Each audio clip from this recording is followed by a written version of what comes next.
All right, welcome to the continuation of automations for connectors and gators. Those that are watching on the live on Facebook, you can join in. There's a Zoom link in the description.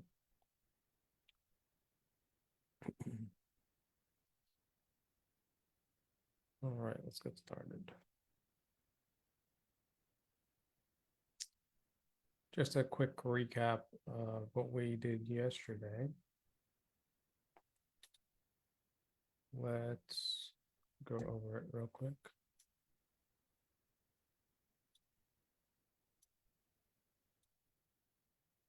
All right, so we created yesterday the building relationships section first. So whether you're a connector or you're a gator, or you're just someone who wants to build relationships with others, we set up the pipeline. We have not built any automations for it yet. And then, of course, we structured deals for the connectors and deals for the gators. So let's just hop into one of them. Now, this part here is, you're looking at the deal, you're evaluating the deal. You don't know if you're actually going to fund it yet. Well, let's say broker that deal. So let me just make sure we are live on Facebook for everybody. All right, that's cool. We're good. If you guys have any questions, just put it in the chat and we'll get to it. All right, so right now, what we need to do, of course, is to make sure that we have our automations intact to match these pipelines. This Zoom is probably going to be, I don't know, a couple hours, a few hours, who knows, however long it needs. And if we need to do another Zoom live, then we'll do so. But for now, let's take a look at this and make sure this is exactly what we want. Now, I was brainstorming a little bit yesterday in regards to gators, and you realistically have two departments, right? One is going to be evaluating and determining if this is something you're interested in. And then the next, of course, is if you are going to do the deal, well, what happens after that? And so there's a few things that kind of brought to my attention that we didn't actually do in here. And so, of course, we have paperwork. You get the paperwork signed and you send it to escrow or, an attorney, whatever. Maybe you're not the one in charge of that. You're just a JV, but whatever. And then, of course, we have whatever deals that you're closed on, but you're waiting on funds to release, whether it's a short EMD deal or a transactional deal for transaction funding. And then, but if it's a long-term deal, we'll keep it in the pending. Let's say it's a 3 to 6 months, a year, whatnot. And of course, if you get closed, that's when you get paid out. I do want to add another layer to this, because just because the paperwork is signed and has been sent to escrow, before we need like a ready to wire or clear to close section. So I do want to add that in there. So we'll go ahead and add that real quick before we move on, specifically for the gators. And so we're going to add a ready for, let's just do this, ready for wire or clear to close.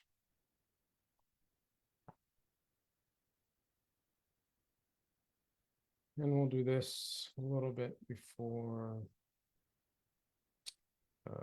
or right after escrow. So escrow / verify all docs. We can do that. That can be done in one stage.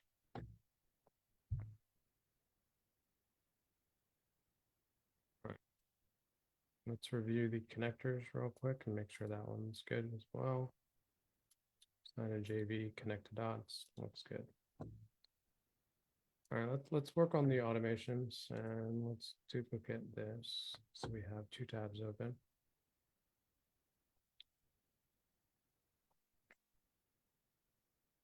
All right, so we've got our automations. Let's go back to our pipeline. Let's look at the building relationships because we haven't actually completed this. And go into the workflows. And right now we created a workflow for if a new lead comes in. And right now that looks like it'll automatically add a tag for potential relationship. And then if there is a phone number, it'll shoot them an SMS. We use the email for testing purposes right now, but we can still pay attention to this. I'll delete that later. But if there's no phone number, of course, it doesn't really do anything. It just keeps the tag. If there is a phone number, well, maybe we'll send them a message saying, just want to make sure you have my phone number. I'm glad we were able to connect, something of that sort. You can edit that message and we'll probably edit it later on. So, and then of course we have the response, where if they responded to that message, we'll be notified, right, internally that a lead responded. And then we'll add ourselves a task to process that lead, whatever their name is, and determine if they're an active relationship or not. If not, then we need to schedule a meeting or a call with them. And so if we go back to this right here, if they do respond, or let's say they are a new lead, the response is only if they receive an SMS message and they respond to it. But if in the beginning, we just want to process everything that comes in as a new lead. If we determine that we've already had a meeting with them or a call, or let's say we met them in person and we had that relationship, well, we already know at this stage that we can move it to just vetting and tagging them for what they are.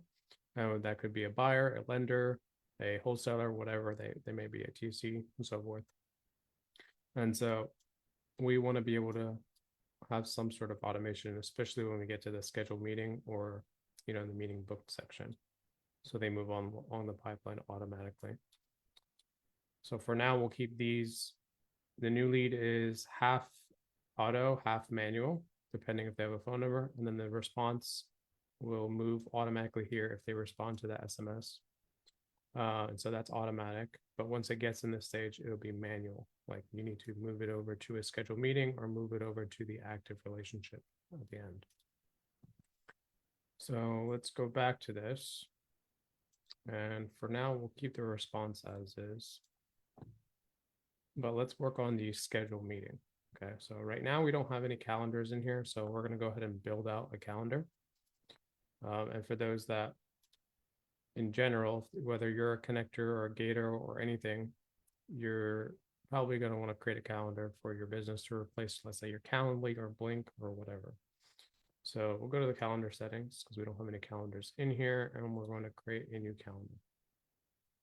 Now, of course, well, we're gonna call this the relationship building calendar, and there's multiple different versions in here. So my favorite is, of course, it just depends on what you're doing. If it's, let's say you're doing a large onboarding, well, maybe let's say a class booking would be, or a collective booking would work for you.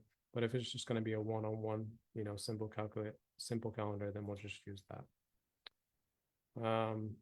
We'll give it a name, and we'll say this for now. We're just going to call it building relationship. And let's say we'll just name this relationship.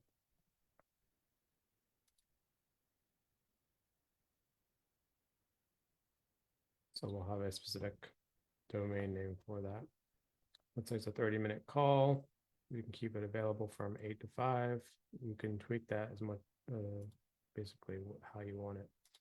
Let's just go to the advanced settings so we can actually deep dive into this. And so meeting invite, title, we can keep it their name, or we can say something like discovery. Let's just call it that, and then their name. And then let's say the meeting location. So I don't like how it just has it blank here. Let's see if we can get it where we can have a Zoom. What's going on, Steve? So right now we're just creating a calendar specifically for the pipeline, so that when you do build a relationship, you'll be able to automatically send them an appointment or a calendar invite. So meeting location. What we can do is you can put a Zoom link in here if you want. For now, let's see. For sake of this purpose, I'll put the live Zoom link in there. It'll automatically, we can always change that later, but we'll put that in there. As far as the availability, okay, we'll probably keep this default. Again, if you want to change it, you can change it. We're going to make this as simple as possible. That's fine. We'll just have that default. The consent is fine. Okay, thank you for your appointment request. That was fine. None of this is really relevant. We could deep dive into them and of course, change how things are, but notification, who's going to receive this notification. I personally don't like using this system. I like having my own automations for it. So like, for example, when you guys sign up for Built, you'll get a notification right away for your appointment, for your onboarding. You'll get one 24 hours before, you'll get one 1 hour before. And that's all built in automations. And you can do something similar to that in here. And that's what we're going to do. So we'll leave that alone for now. And then allow Google Calendar send invitation or update emails to attendees. You can if you want it. We're going to just leave this all default for now. Connections, we can link it to a specific calendar externally if you need to. We're not going to do that. And then this is all default. We're going to leave it. So for now, we'll have a calendar created for building relationships, right? Now you can share that link in here. That's fine. Again, we're not really going to use that right this second. The point of that is so that when we do build out our automations, we'll have some sort of means to sending them that invitation. And whether that's SMS or email, we'll figure that out in a second. So let's create a new one. And we're going to start from scratch, a new automation. And this automation is going to trigger when, let's say, we move something along the pipeline. So if we move this to schedule meeting, I want it to automatically send that person either an email or an SMS. Okay. And so we're going to say, I'm going to call this schedule appointment. And that trigger, like we just said, is the pipeline change. Okay. And we're going to choose what pipeline it is. So in whatever pipeline, building relationships, and then we're going to say pipeline stage is in schedule meeting. Okay. So now that we have this, if I move this to the schedule meeting, this workflow will now trigger. Okay. So we're going to add something in there. So first of all, I like to do tags for everything so I know what's going on. And so in this tag, we're going to say, maybe schedule discovery. And we'll leave it at that. Oops.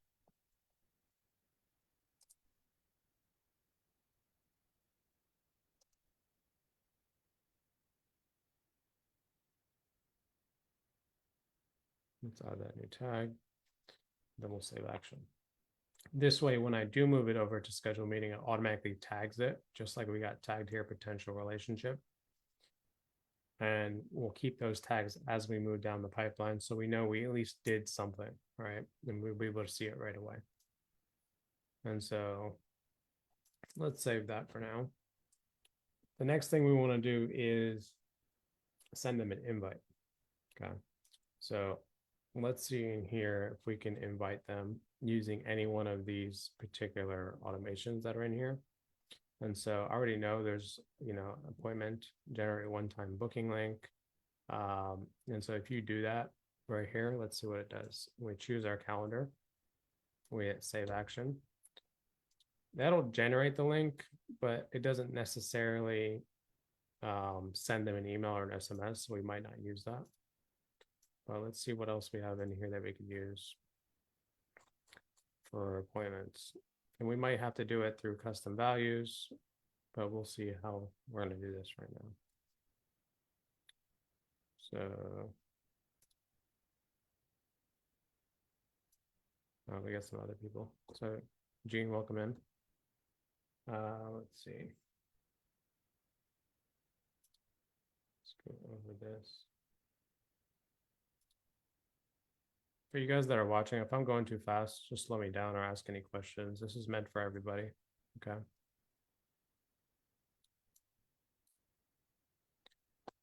So let's go again. So let's look at this. We want to send, let's say we want to send an email. Let's go with that.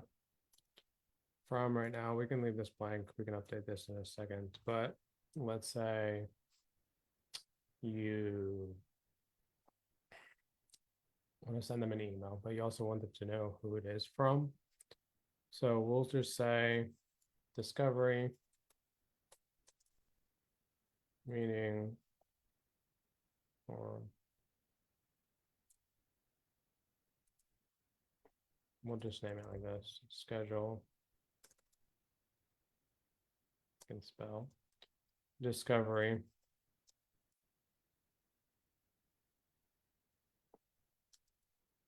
meeting, and we'll name it that for now. And then we'll type up an email and we'll say, hey, whatever their name is. And so we can use, of course, custom values for this. The contact's name, let's say their first name. And let's say, so here's where there's a little differentiation, okay? If you schedule a meeting with somebody and you have their email, that typically means you found their email, let's say in a group, or their, let's say their profile is on social media, or let's say they gave it to you. So we want to make this kind of, let's say, personalized in a way, but at the same time, we also want to make it generic because of the fact that it's a template. Okay. And so very similar to, let's say, the first SMS message we sent out. Maybe we need to say something along the lines of glad we were able to connect. I do want to hop on a call or Zoom so that we can really deep dive and see how we can assist each other.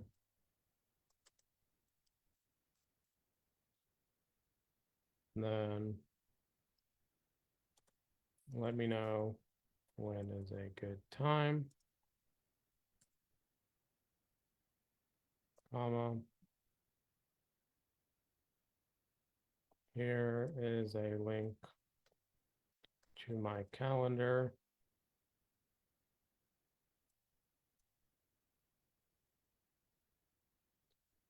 Below.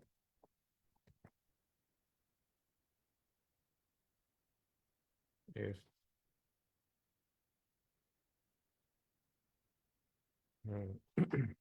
let me know when is a good time. Here's a link to my calendar below. But here's the thing, a lot of people, especially people who are, let's say, more advanced than you, do not appreciate calendar links.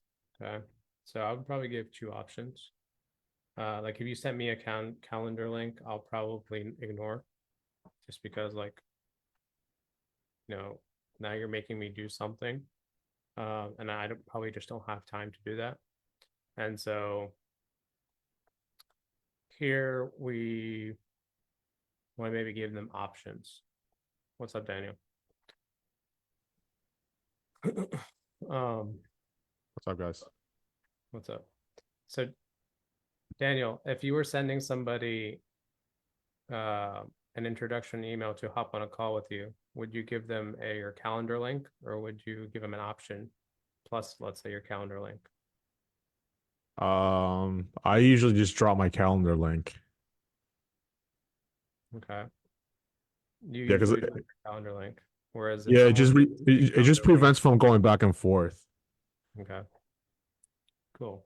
So we can do this two ways. I want to do it two ways because I know myself, if you send me a calendar link, I'm going to ignore it. So let me know when is a good time that works for you, comma, or you can go ahead and book a time that works for you on my calendar. And then what we'll do is we'll actually hyperlink calendar. That is right here. The one we just created. And we'll share this, a permanent link, link it, and add this link in here. So now if they click on that link, it'll open up, of course, the calendar just like this. That allows them to pick a time.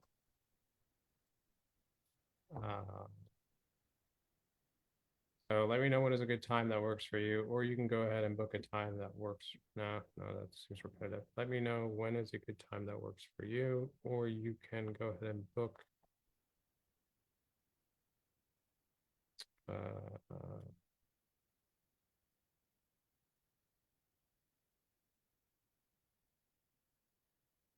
book a time. Grammar's hard. Using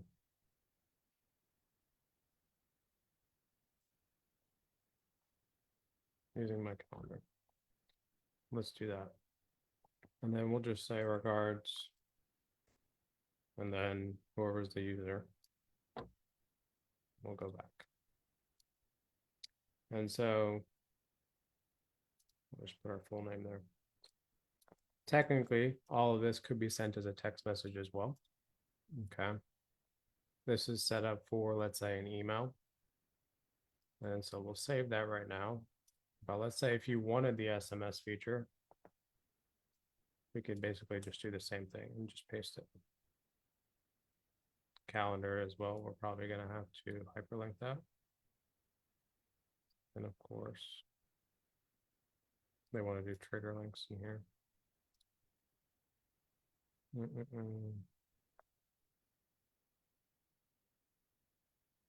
But yeah, we'll worry about that one later. So here's what we want. When someone, delete that because that one doesn't work, period. When someone, or let's go back to our opportunities real quick so we can make this automatic. If I move this over to schedule meeting, it'll automatically shoot me an email, okay, with that invite, okay. And so let's actually test this out. I'm going to move this to publish.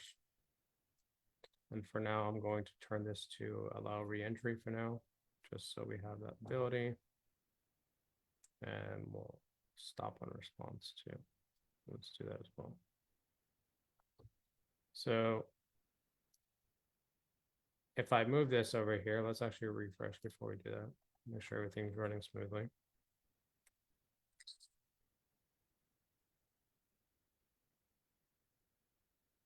If I move this to schedule meeting, I needed to do a couple things. I needed to tag it, and I also needed to send that email.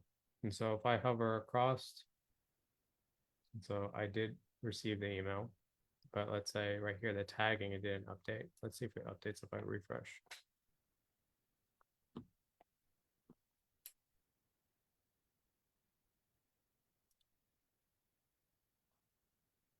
Okay, so it did update. So now we got the scheduled discovery on there.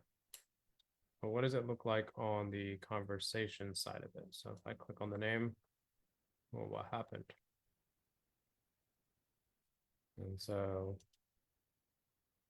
let's refresh this. Oh, okay. So we got it here. If I click on this, or let me actually open it up in my email so you guys can see what it looks like.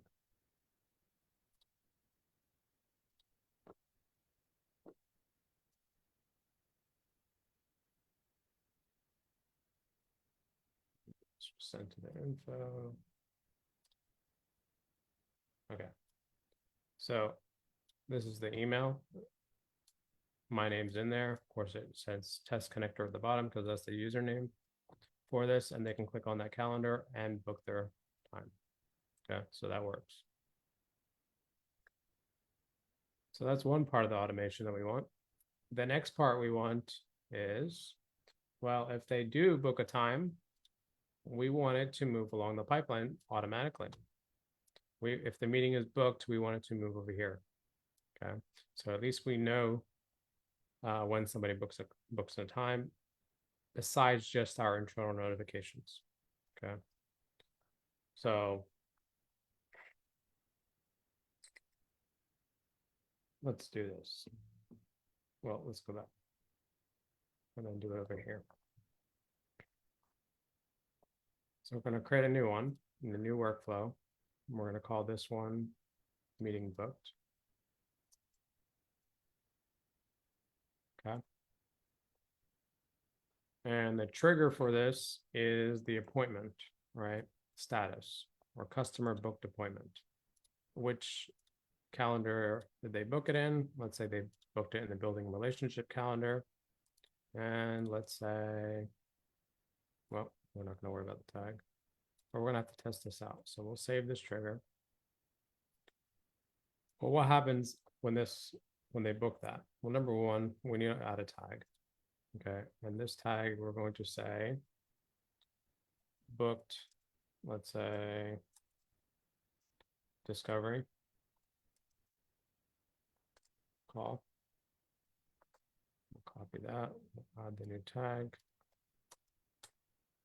We'll put save that action. And then as well, we're going to want to move it along the pipeline. So we're going to update the opportunity. Okay. And we're going to want to shift it along the pipeline. And so building relationships.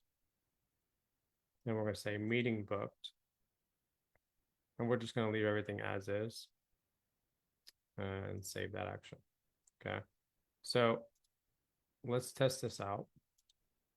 Notice how easy this is. Once you create something, you could just test it real quick. Like this is how you want things to work. And so if I booked it, I'm going to go ahead and pull this email back up again. Okay. And we're still in the schedule. Let's refresh this to make sure it's all good. But I'm going to click on this link that was sent to me. And we'll change things up a little later because like you could, let's say they specified a time in the email. Instead of booking a link, you could click on this and go to book update appointment. And you can select the calendar and select what date and time. And when you book that appointment, you also want it to move to the meeting booked. Okay. So this is why we did it this way. So I'm just going to pick a time, a random time. It doesn't really matter. We're going to choose this. And how do I have my name in here? Well, I mean, let's just click on it. Yeah, so it's just Mo, I mean.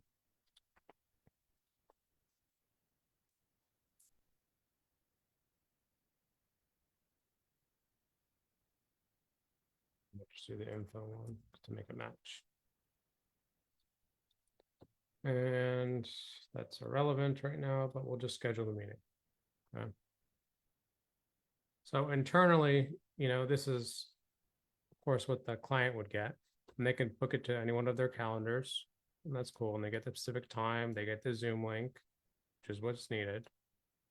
If I go, let's say, back to this, well, let me move this out of the way, actually. And make sure that we're getting that. Okay, so it doesn't look like we're going to get any notifications to our email because we haven't set up those automations. But let's see down here at the bottom. So they got that, and then we scheduled. The meeting was updated at a specific time, and it looks like it was moved. So if we go back to the opportunities, notice it was moved. It moved automatically to meeting booked. That's what we want. So that's up and running, and things are moving smoothly right now. Now, of course, we probably want to talk about a few things during that meeting. Maybe we want to update some details for them. Right now, we don't really have too much information in here. We probably want to keep a new tab here called Discovery, so we can determine who they are, what type of person they are in the system. Because you could do that honestly in the system. Let's say if you click on the person's name and update their general information, and that's cool, or maybe additional info. We don't have anything in there right now. It's a brand new account, but in the built, the ones that you guys already have in built, you have a lot of information. And one of those is, are they a buyer? Like, what are they, right? But this is a blank template, and so we're trying to keep this as clean as possible. So going back to this, well, we know we can book an appointment if we need to. We can set ourselves a task, based on that opportunity. We can write as much notes as we want in here, but it's not really that organized. Okay. I still want a section in here where I can define, well, what type of person is this? Okay. Well, are they a lender? Are they, a TC? Are they a wholesaler? Are they a buyer? What type of buyer are they? We probably still want that information. Now, if you're just a gator, it means probably gonna be a lot limited than if you're just a connector, right? If you're a connector, you're probably looking for everybody. If you're a gator, you're probably looking for wholesalers and investors.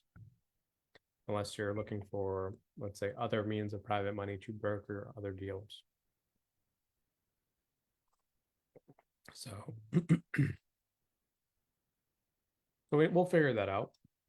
We'll figure what we want to do. Again, the point of doing this is basically allowing you to open your mind and see how you can create stuff, as well as when we're done with this, we'll give it to everybody. All right. Well, let's see. Okay, what are we gonna do next? Well, we gotta vet that relationship. And so this is where we tag them for who they are. Okay. And yeah, so here's what we did instead of when you click on them, we have the ability to tag them for what they are. And so right now we have potential relationship, schedule, discovery, we have booked discovery call. Now, I don't necessarily want, scheduled discovery to pop up if now we book the discovery call. Like we don't need to have multiple tags on there that are irrelevant at this point in time. And so maybe in this particular pipeline right here that we just created, we can also have it remove a tag, right? And we'll have it remove the tag schedule discovery while we're doing that. And so remove tag, schedule,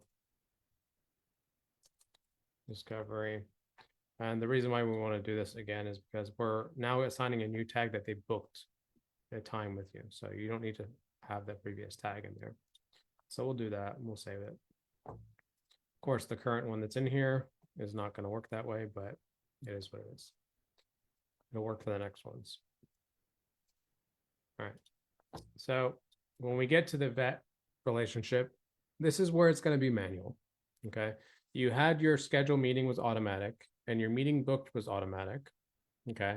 But your vetting relationship, like you got to put in the information. And so let's say I'm done with the meeting and I'm vetting them.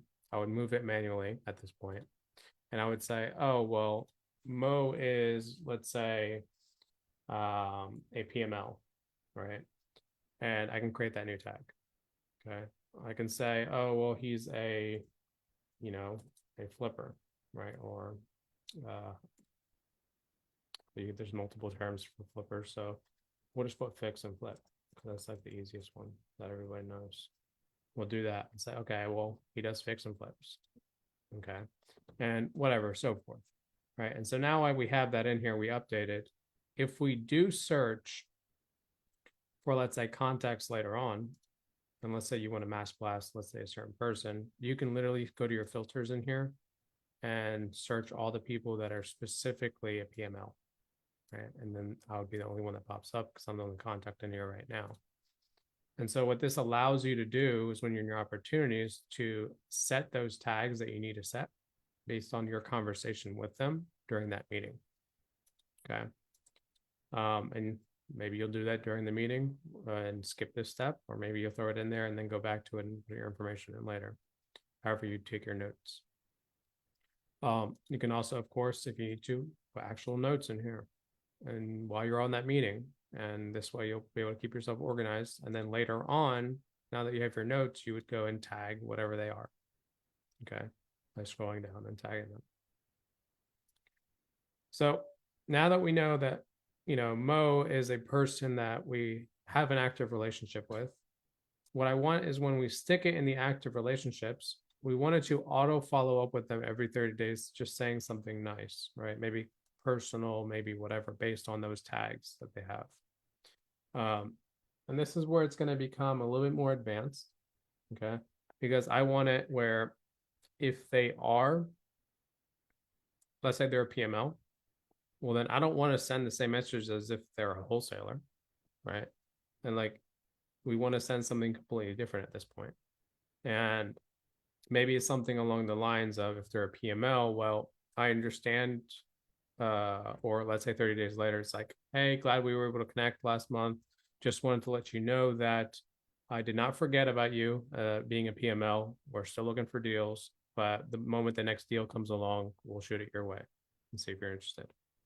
Versus if it was, let's say, a buyer and you're a wholesaler, or you're connecting the dots at that point, it would be like, hey, I understand you're still buying properties. I did not forget about you. But once we find a deal that meets your criteria, we'll let you know. Kind of, this is the same thing kind of for like dispositions. We would use those kind of tactics. But here, like, again, you're building relationships at this moment in time, and you haven't actually received any particular deals to work on, whether you're a connector or a gator or a PML or whatever you are. And so now we kind of got to build this out. Okay. Again, like I said, this is where it's going to be a little bit crazy, a little bit more advanced. And again, it all depends on what tags you create in your system.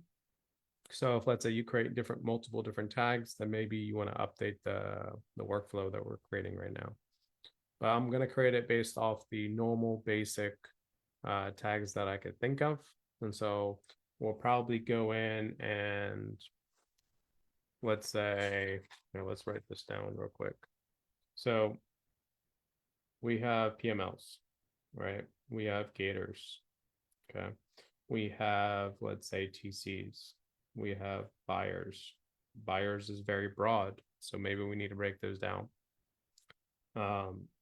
But we'll keep that tag buyers, and then if they're, let's say, a specific buyer, we could add a different tag on top of that. But we'll say buyers. We'll say, let's say, fix and flippers. Okay. And then let's say email gator, TC buyers, wholesaler. Okay.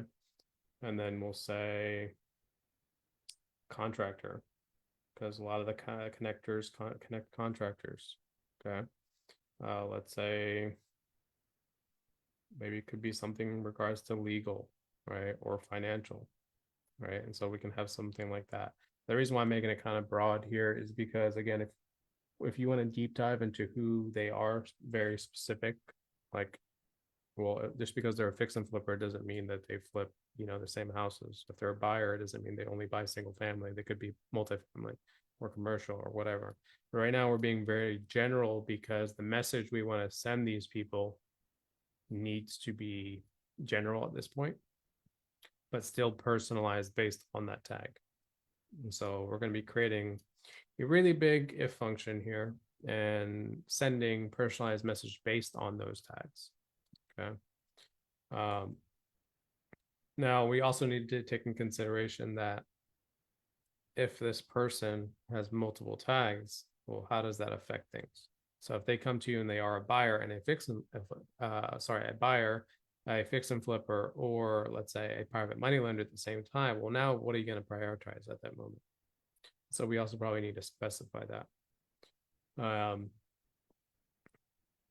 Like, again, like, when you're building out automations, we're going to test these and make sure that they work. But at the same time, you need to be able to think logically and be like, well, what happens if this happens? Okay. And then kind of deep dive and test it and maybe write it out and then kind of go into it. Because we still haven't even gotten to the deal section. We're still like at this point, um, you know, vetting that particular relationship, right? And so once it gets to this stage, this is the final part, but it is probably going to be the most advanced part.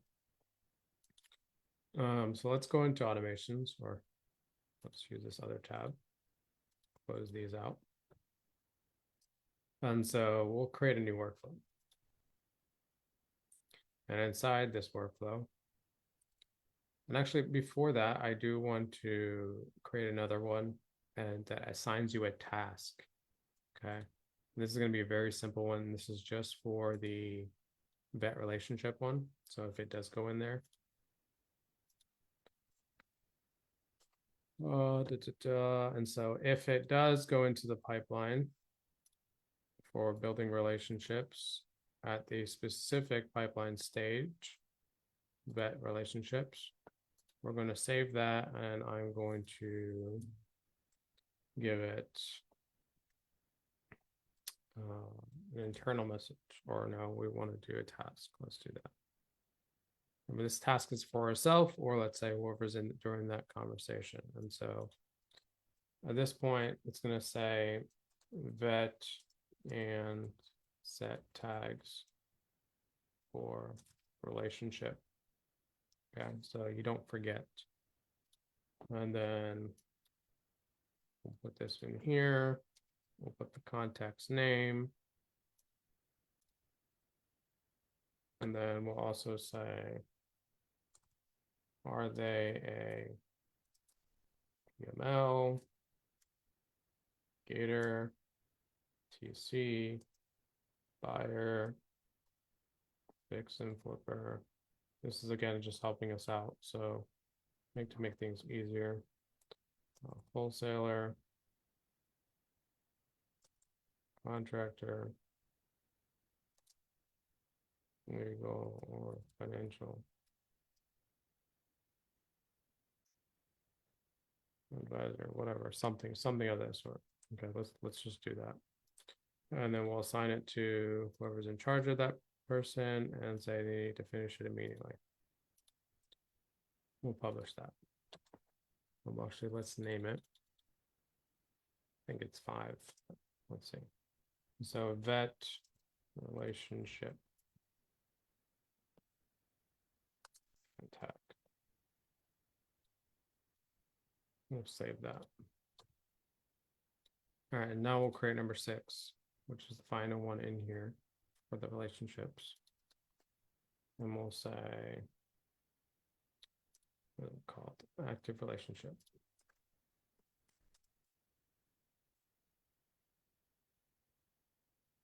And we're going to say follow up.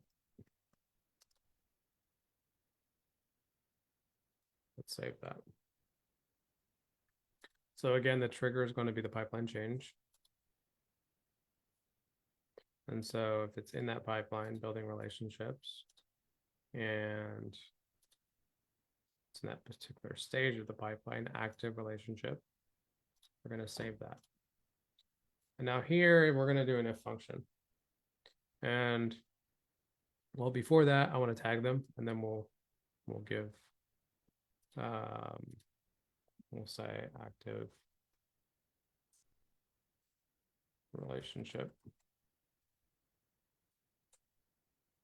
We'll add that tag. And we'll save that. And then we'll create an if function. And this is where we're going to differentiate based on what tags they have. And we'll be able to differentiate as well. You know, let's just merge lender with PML, with Gator and PML to make things easier. And based on that context tag, remove the search, great. Tags. And if it includes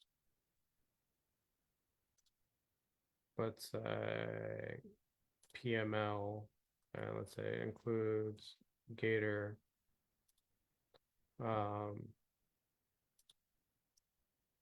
We can always add to these if we need to, but for now we'll leave it at that. Their lender will do that. If they are a TC, then we'll also look at the same thing.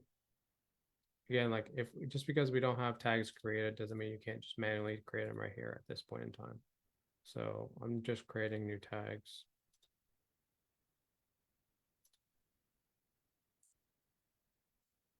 Okay. And we're going to add more. So if you're, let's say, a buyer, and at this point, I think we can leave fix and flip and buyers together for this general message that's going out. And again, we're going to use the tags to differentiate it. Includes, and here we're going to say fix and flip. We're going to say buyer. We need to add that tag. And again, we can get more specific if we need to later on. Say, let's say if they do multifamily or they do commercial or whatever. But for the sake of this example right now, we'll do it like this. And then let's say if they are a wholesaler. Okay, so this is one. And I forgot to mention agent and stuff like that, but we'll get to that. So we'll do tags, includes wholesaler.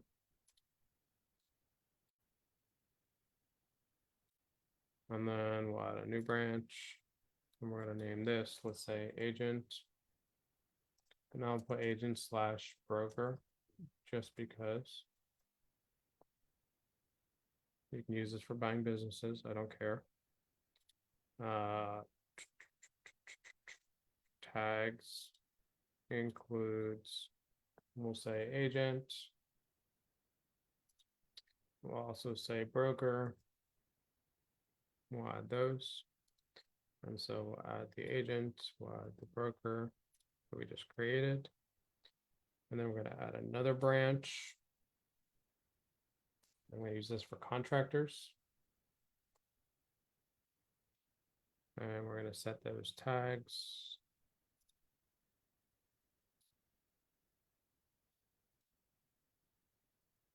And we're going to say contractor.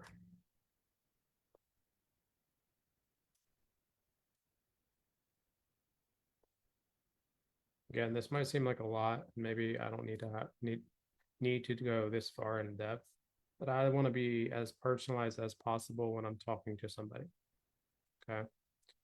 You could just send a generic message, right? And that generic message says, glad we could connect last month and, you know, hope we can do deals together. But like, that's not really customized.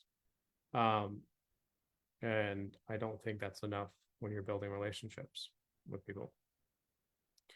Daniel, I know you're like the king of relationships. Hey, sorry, I was working. Yeah, I know you are. You're always working. So when you just, let's say you meet someone at an event. Uh-huh. Okay. How do you follow up with them? When do you follow up with them? Usually the next day I'll send like a follow-up email and a text message like, hey, I'm really happy we met. Let's jump on a call and see how we can collaborate. Okay. And then let's say you hop on that call and you collaborate and you find out he is a, buyer for fix and Hmm. flips or buyer for whatever, right? Right. What's your next step? Like, when do you reach out to him next? Um, what I usually do is I'll write down my notes, right, based on the conversation, and then from there I'll start schedule another call based on whatever he is. Let's say he's a buyer. Mhm. And then it's like, hey, we have things coming up, what are you looking to buy? And then have a follow-up call after that to like deep dive more. Yeah, but you meet a lot of people who are just general and they're not ready to, let's say, hit go, or maybe you can't find them the deal that they want. Right. And so how do you follow up with them then? I know right now don't have those follow-ups. You're doing it manually. So Right.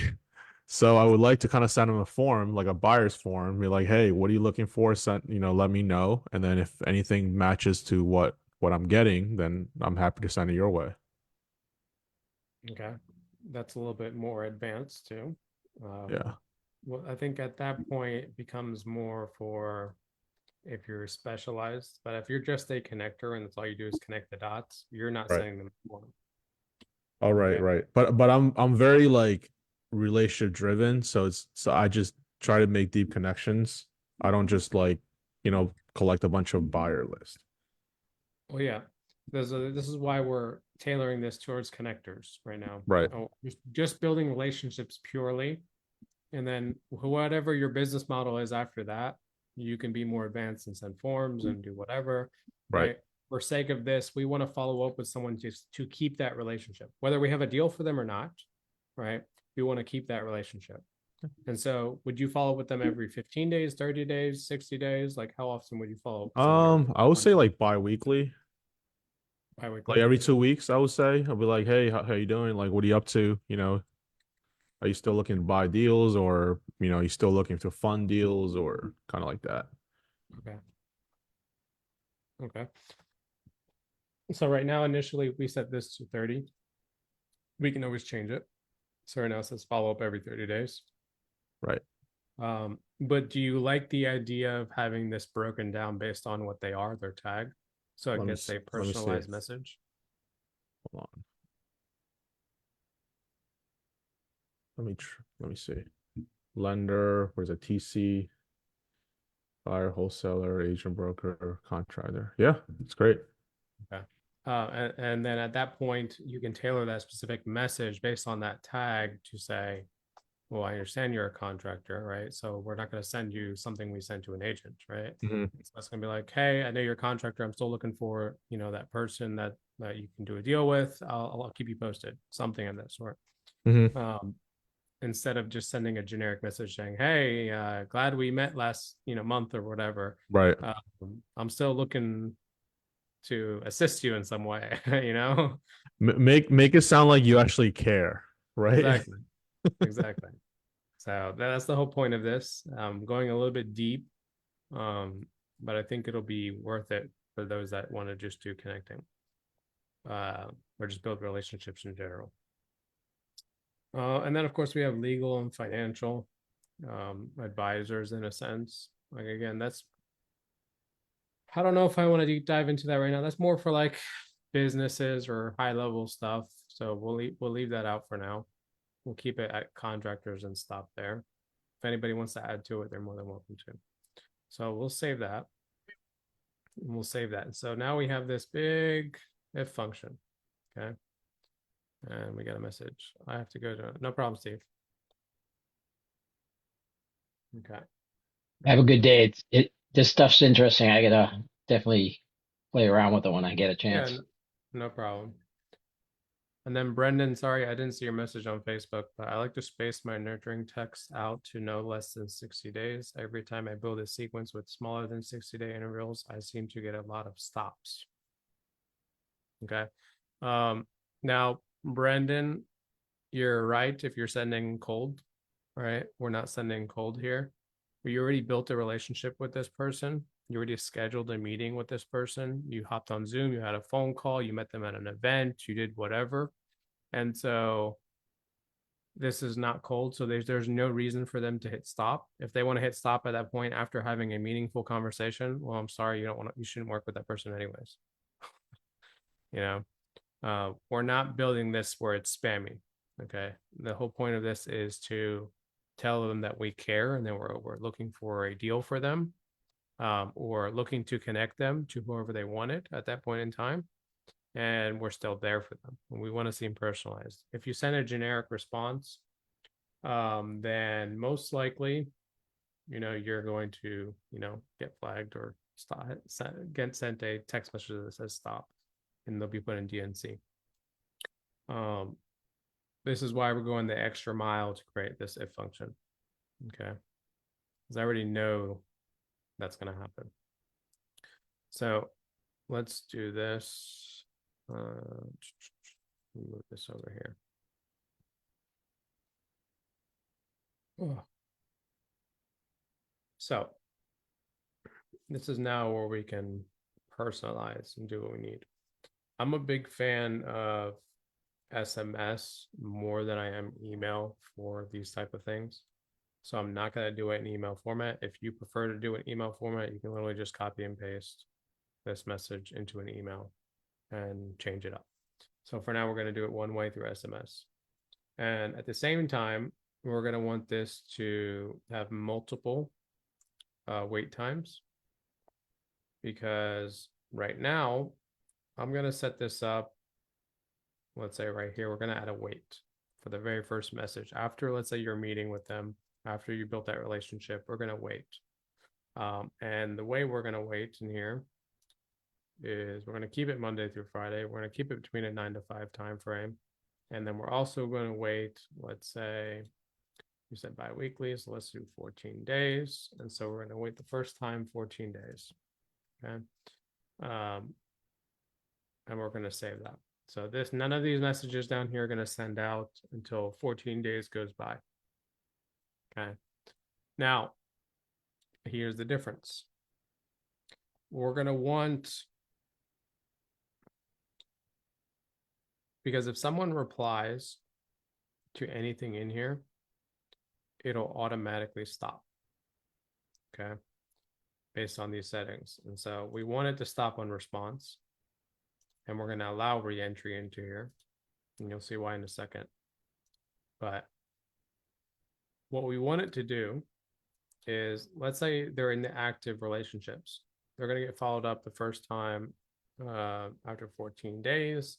And then after, let's say, we can do 30 days after that.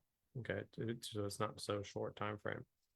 And then what we'll do is, let's say if they respond to any one of those messages, that'll stop it. But at that point, it could be something like they have a deal, they have something they need from you, whatever it may be. Okay. And if they do, we want to create it in, let's say, the connectors deals, or let's say the Gator deals. Okay.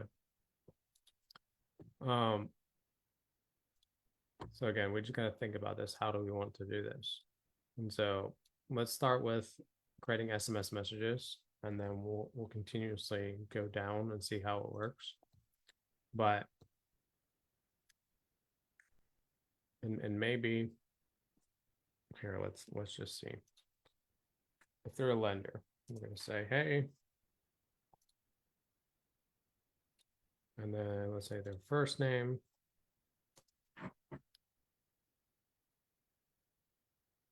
And then we want to say something nice, sweet, personalized, in a way that makes them seem like we didn't forget about them.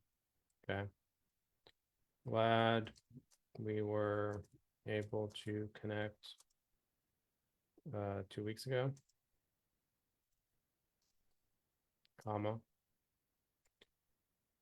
I did not forget about you. I understand you are ready to go to fund your next deal.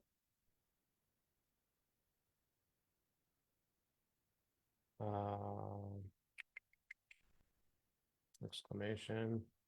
And then we'll say something along the lines of, we are looking for that next deal for you. And then maybe put a little squiggly line and put your name in there. Okay. And we'll just use the user function and put your first name. Okay. And so I'm going to copy this because we're going to use this probably multiple times and then tweak it. So if it's a TC, now we're going to do the same thing with an SMS. And we're going to paste this message and say, hey, glad we were able to connect 2 weeks ago. I did not forget about you. You're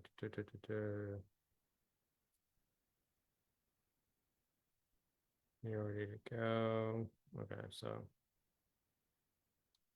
and say something along the lines of, I have already referred a couple people to you. And then maybe, how are things going?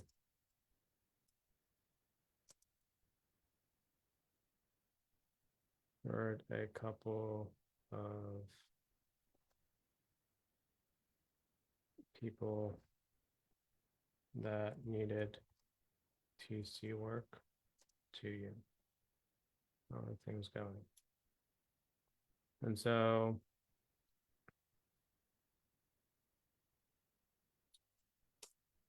here you're asking a question. So there, it's automatically going to stop at that point.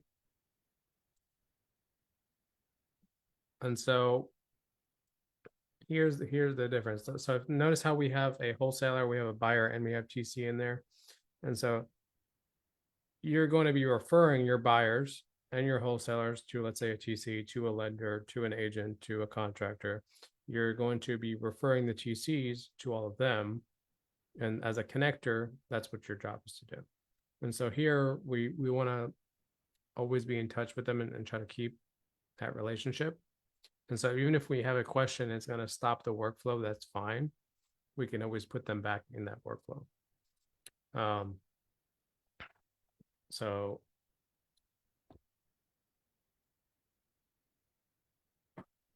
or maybe we don't want to do this. Hold on, because this is really general. We want to keep messaging them every couple months or every month. Let's see. Any thoughts, guys?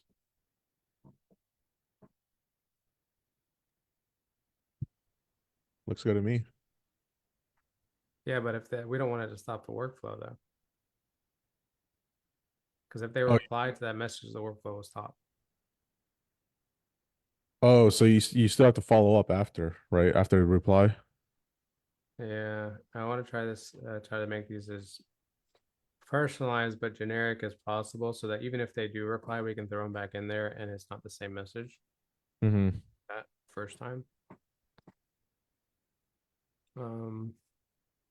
Is there a way to like come up with different variations to send out every time?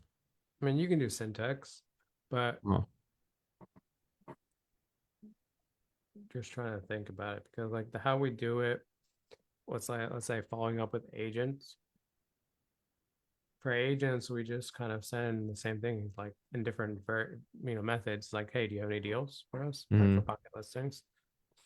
But like for TC, like how would you talk to a TC like you built a relationship with?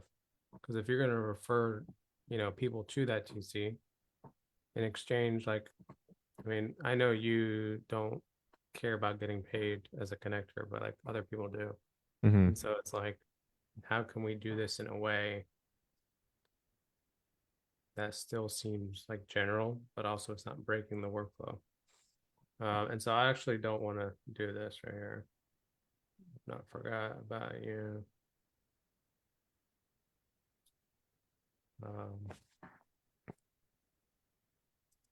I will maybe saying something like, I will continue referring people your way.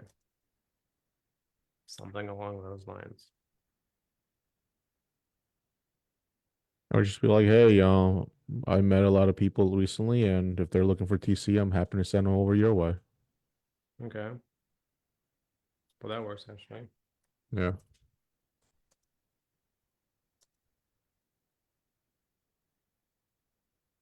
Well, sent me.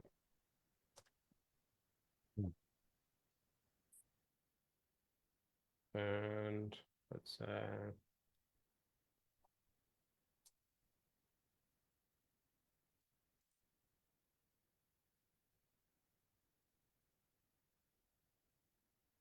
something along those lines. We'll save that for now.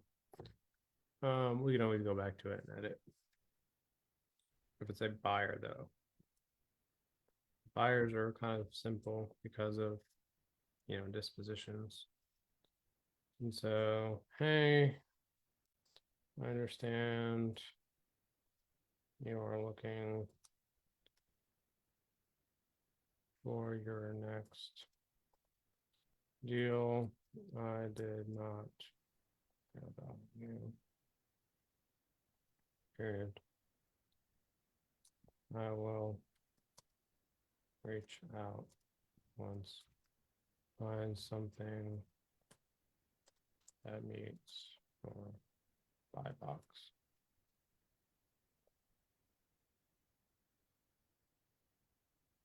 Do that. And then we can put a little squiggly line again and just put the users.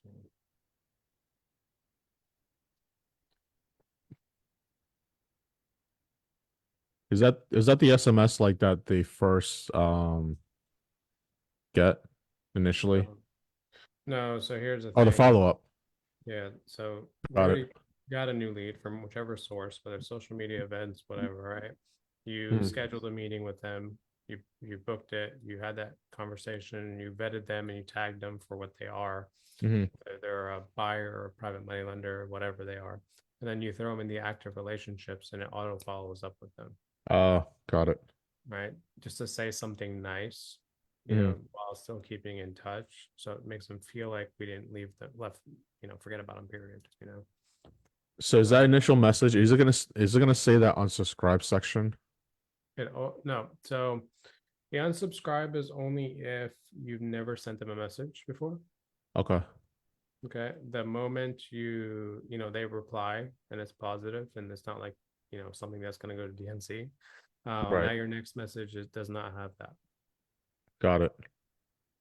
But the very first one you send will have it. Yeah, yeah. I was wondering if I can get rid of it. Look, you got to think about it like this. You have to you have to follow, the legal requirements of, SMS, whether you like it or not. Hmm. And if people can't get over the fact that you're using a system to keep yourself organized, I am Right. sorry. They need to, go get another life. Right. It's like, how are we supposed to stay organized as business people? We Right. have systems like these. I have over, 1,500 or whatever, 1,600 contacts in my phone. Do you think I'm going to remember to touch base with somebody? No, it's impossible. That's my problem. Yeah. And so it's That's like, why we're using this, right? this is why we're doing this. And so Yeah. here's the thing. The system will automatically follow up, but when they reply, this is the good thing. And so we're actually going to put a section here for reply at the end. When they do reply, it notifies you, makes you remember, hey, by the way, this person's still looking for a deal. I forgot. That happens all the time. Right. And so you can go find them that deal and focus on them, put it on your task list. Hmm. You know? But if you don't do this, well, then what's the point of having 2,000 contacts, 5,000 contacts, 10,000 contacts? What's the point of having all that if you're not utilizing them?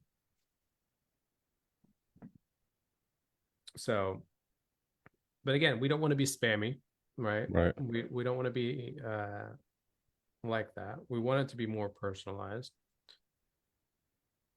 But technically, we could just do it in a way where, let's say we throw them into an active relationship, right? And Hmm. then it automatically creates a task for us to follow up with them. Okay. Like, we could do it that way. I think that's probably better Hmm. because it's not very specific to just, let's say, agents or wholesalers or whatever. And at that point, hey, I have to get with this person because I haven't touched base with them in 2 weeks or a month. Right. And I promised him the last time that I would find him a deal, and I didn't, and Hmm. and I forgot. That'd So be good. maybe I need to get that on there because, again, like, if you burn a bridge, like if you promise someone something and you burn Hmm. that bridge, It's gone. well, who's gonna want to work with you? Like, Yeah. so let's change this up. Screw this right here. Let's delete this. Okay. The reminder is actually really good, really powerful. Yeah. I think the reminder is better for this because it's not specific to just one, let's say lender, TC, whatever they Hmm. are, right? And so like we don't need a stop on a response. It'll continuously update us and give us a task for that. And we'll see on the elaborate. So basically, I wake up and then my task will be on the CRM. You're like, hey, follow up these people because you haven't talked to them in a while. Pretty much. Yeah. Yeah. But the thing is, what we'll do is we'll create something in here where even though they're an active relationship, we'll create a new one right after that says follow up with these people, or we'll have to change this because if they're in the active section versus if you're doing a deal with them, you probably don't want to have that notification pop up if you're doing a deal with them. Right. Right. Because like that just becomes redundant, in a way, and you're just going to have multiple things pop up.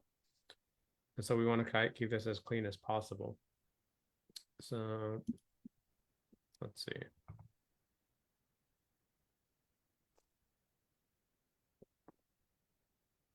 Isn't automations fun?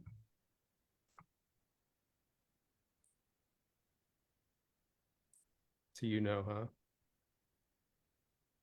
Hey, at least it helps, right?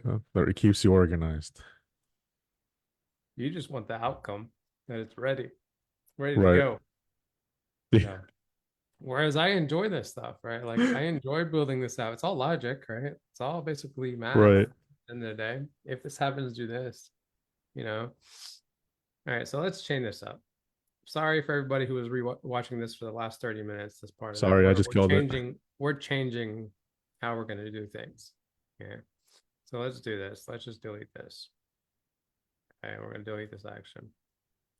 So we're going to keep that tag, and then we're going to wait 14 days, and then we're going to create a task. Okay. And that task is going to be titled.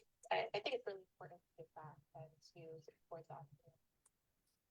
Follow up with, and then we'll put their name. Okay. We'll put their first name. And then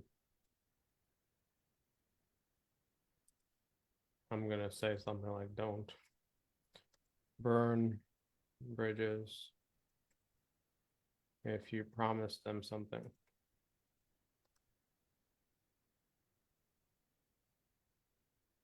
Right. And we're going to assign this to whoever's assigned to it, and let's do now. Okay. So let's save this. Well, we can give it a couple days. We can give it 3 days. So it gives you enough time to respond to somebody.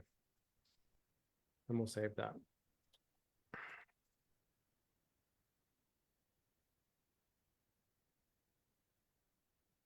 So everything that you guys saw previously with creating those if functions, technically you can still do it. Okay. I just don't think it'll be personalized enough. And it really just depends on what your conversation was and what you promised them. So here your follow-up should be a little different. Okay.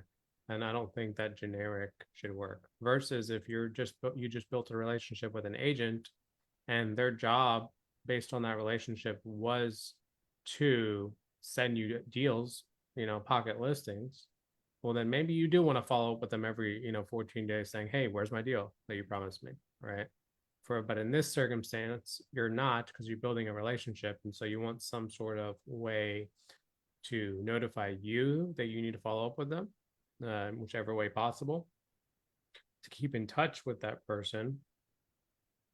And then let's say if they have something that they need your help with, or let's say that you can help them with, you can put it into the deals section. Okay. So let's actually save this real quick. I'm just going to keep this as a wait, and then I'm going to actually hit a go to. So if you're not familiar with the go to function, it's actually pretty cool. So we can create this, and we're going to say go back to waiting 14 days. Okay, and then it'll again set you another task. Let's see. So let's go back to this. I might want to do something else as well. Let's edit this pipeline right here because I know we have a little bit.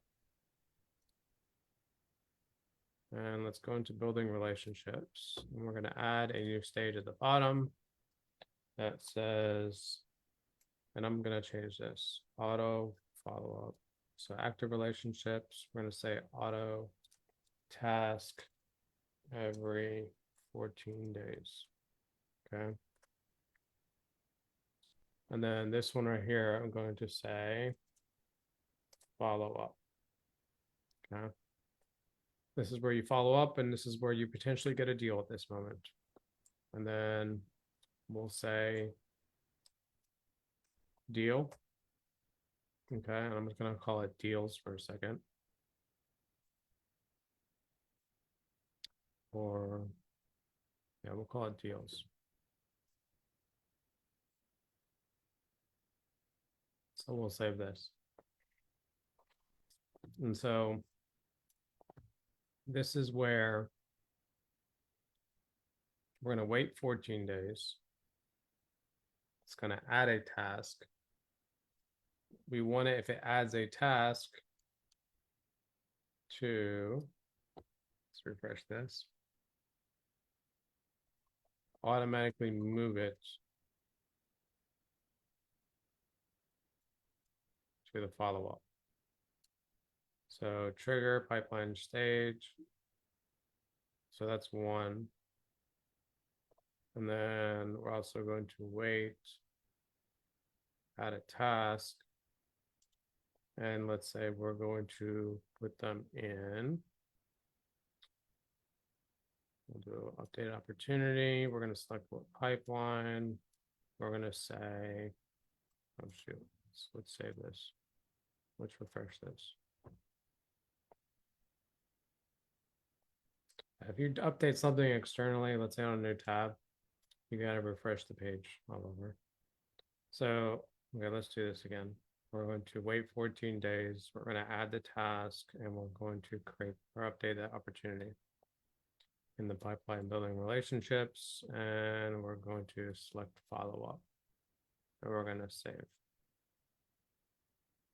And we're gonna check this box. So allow opportunity to move to any previous stage in the pipeline.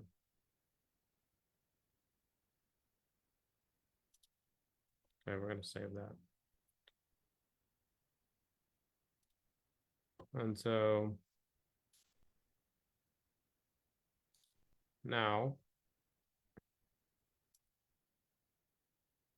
I switch this over and I do this. Number one, do I have the active?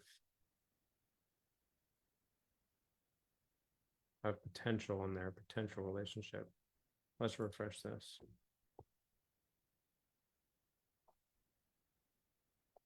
That should get an active relationship tag. So now we got the active relationship tag, but I don't really care about the potential relationship tag. I don't care about the scheduled discovery. I don't care about book discovery. I don't care about any of those tags. So in this section, right, let's do something.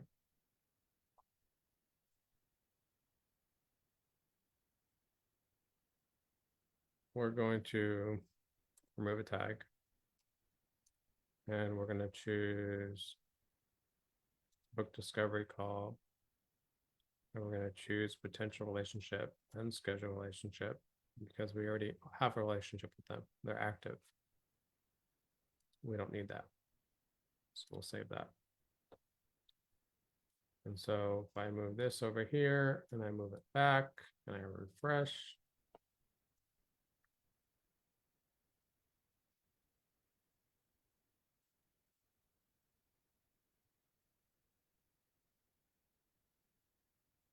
that didn't work.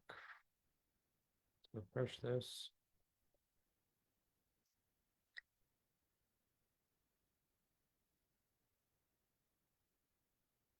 Okay. And so now we have, I'm waiting 14 days, of course, before the task happens. Let's refresh this one more time. Let's make sure all those tags were taken off. So why are these tags still on here? Move potential schedule. Okay, it's because I'm already in here. So we'll skip this step. Okay, and we'll refresh this page.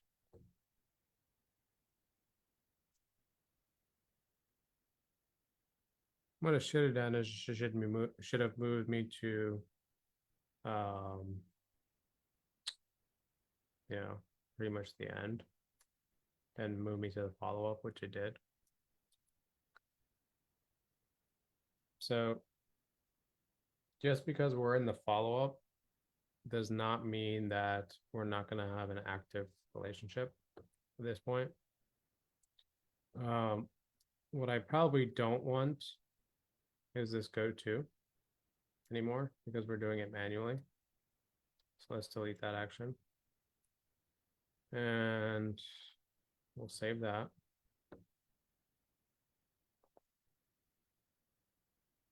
And we're going to click on this little guy, make him run again. So if I refresh this, he's no longer in this.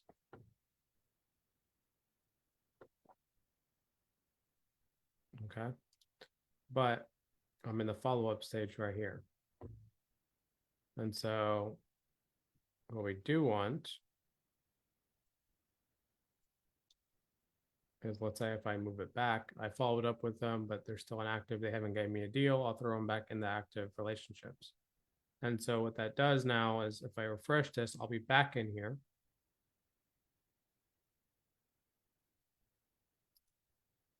Okay, and I'm waiting 14 days for the next, task. But if I refresh this, hopefully now we'll take off those additional tags.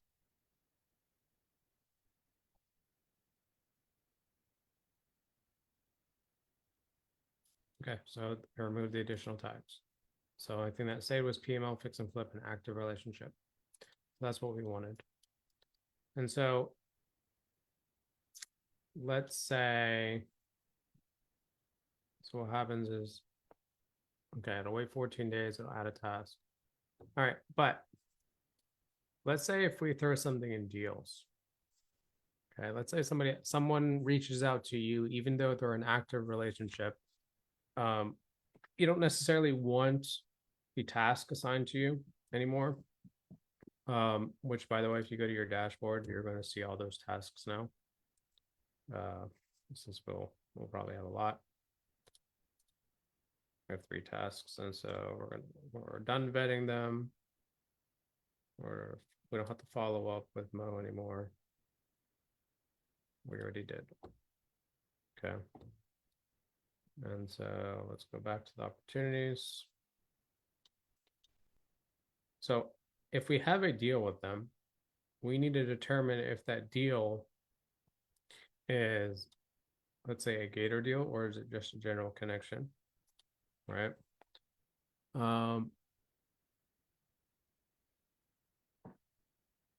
Let's see. How do we want to do this?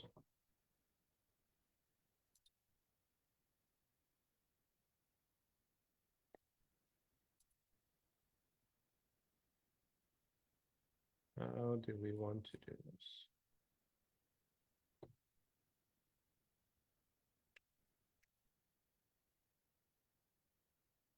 All right, so let's actually create a new one. Let's create a new workflow.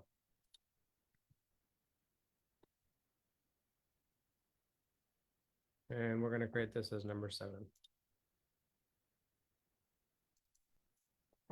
And number 7's going to specify specifically for deals.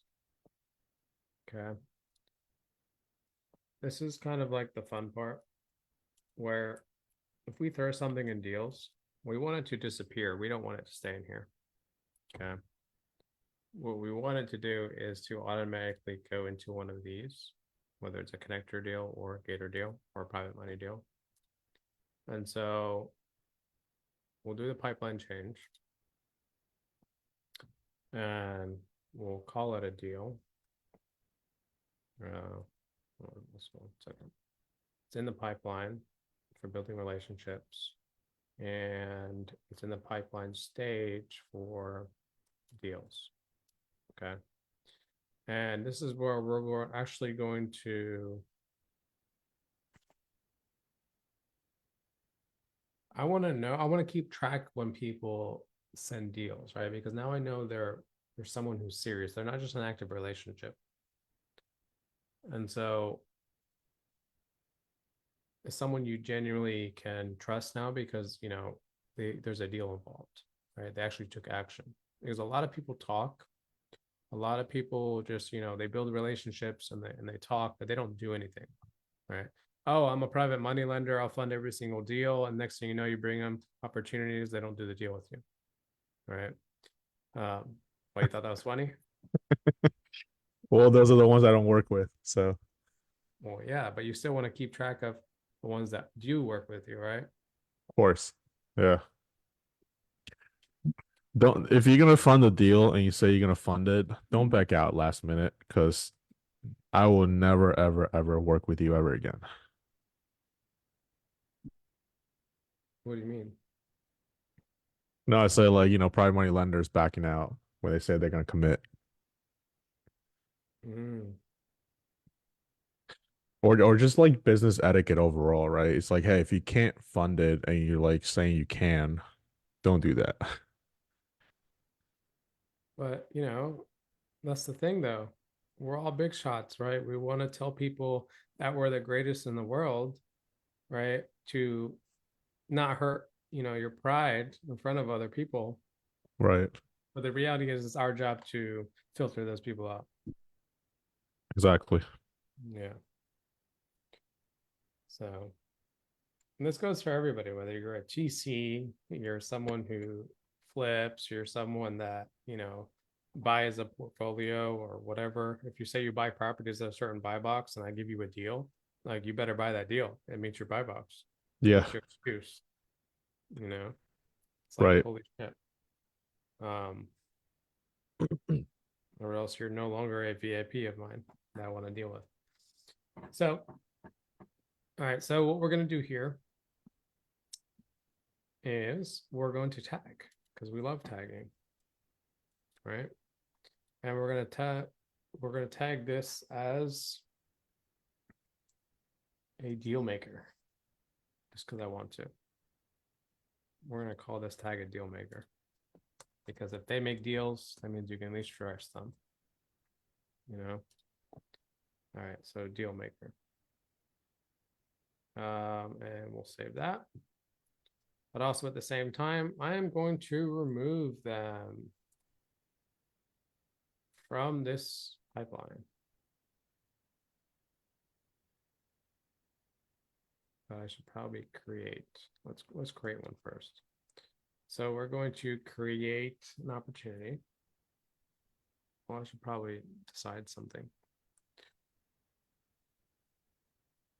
We need to have multiple things before it goes into a deal. Number one, what type of deal is it? If it's a connector deal, then it needs to go into that connector deals.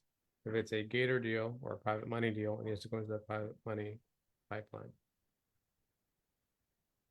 Honestly, we should have just built this out just for one, but we started doing two together. But how about I structure this for one, and then we can always go back and do something based on a tag. So for now, we'll structure this as if it's a gator deal for now. But let's do this. So we're going to create an opportunity. Okay. And if it's a gator deal, well, I don't really care about the person's name anymore. I care about the actual deal that we're talking about.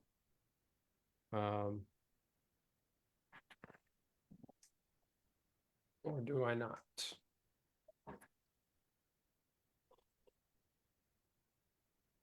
But I know it's going to go into a pipeline.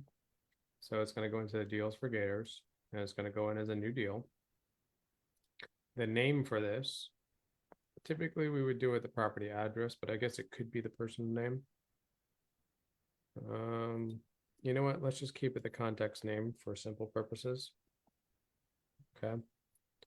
We'll keep it their name still. And then, of course, that none of this stuff is really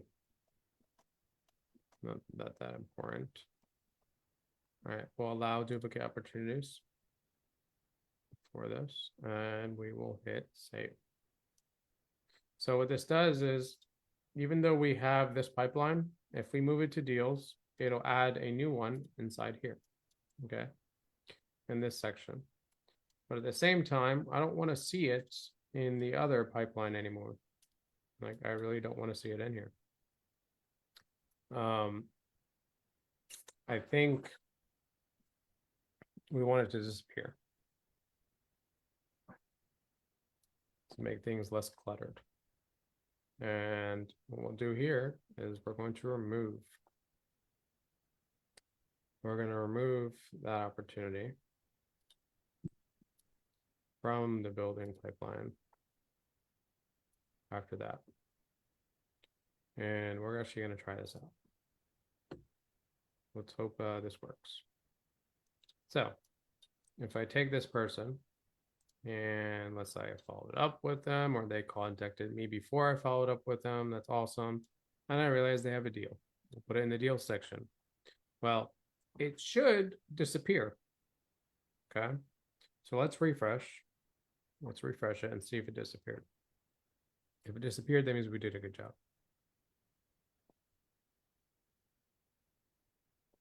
And so it disappeared. We don't have anything in here anymore. So now that it disappeared, we can go to our deals gators and we'll notice it shifted over here. Okay. And it told us where it came from, building relationships. So that's good. So we've officially finished the building relationships pipeline, the automations for it. That part is done. Now, granted, if you're just a connector, then change this to create an opportunity in the connectors, right? Like, it's that simple. Just change it and it would do the same thing. For now, I'm just going to continue on going with the gators. And if we need to go back to connectors, we can. Let's finish one pipeline at a time, or one business model at a time.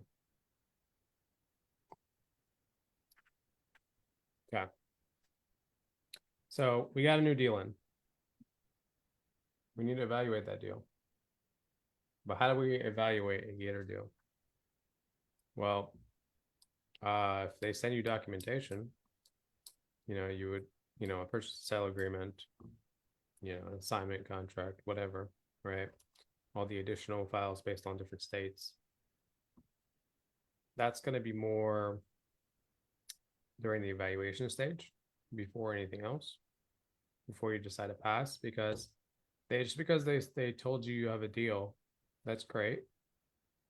But if they don't have all the information, well, I don't even want to touch it, right? And so I might want to do something in this pipeline. Let's actually edit this. And during the evaluation deal section, before we pass, I actually want to add another one, and I want to say defer. And the reason why I'm going to say defer, hopefully we spelled defer correctly, or we'll put pending. Let's just do it. We already have one down there.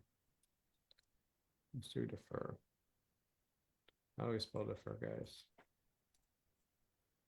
All right, we'll just do, I guess I was right. We'll just do deferred to make it easier. And then we're going to put this one all the way up here before we pass or, reach out to continue on this deal. So that if we're working on that deal, I don't want it to continue following up. Okay, that's one thing. I don't want it to continue following up. But instead, I want it to sit in here until we get all the documentation. This will kind of be like an attention. But if we send it to pass, well then I want it to disappear from the pass. Well, we can keep them in there, just so we can kind of keep some sort of record. But I wanted to also, if we do put it into pass, Well, it'll automatically go back to the building relationships and give you a notification every 14 days.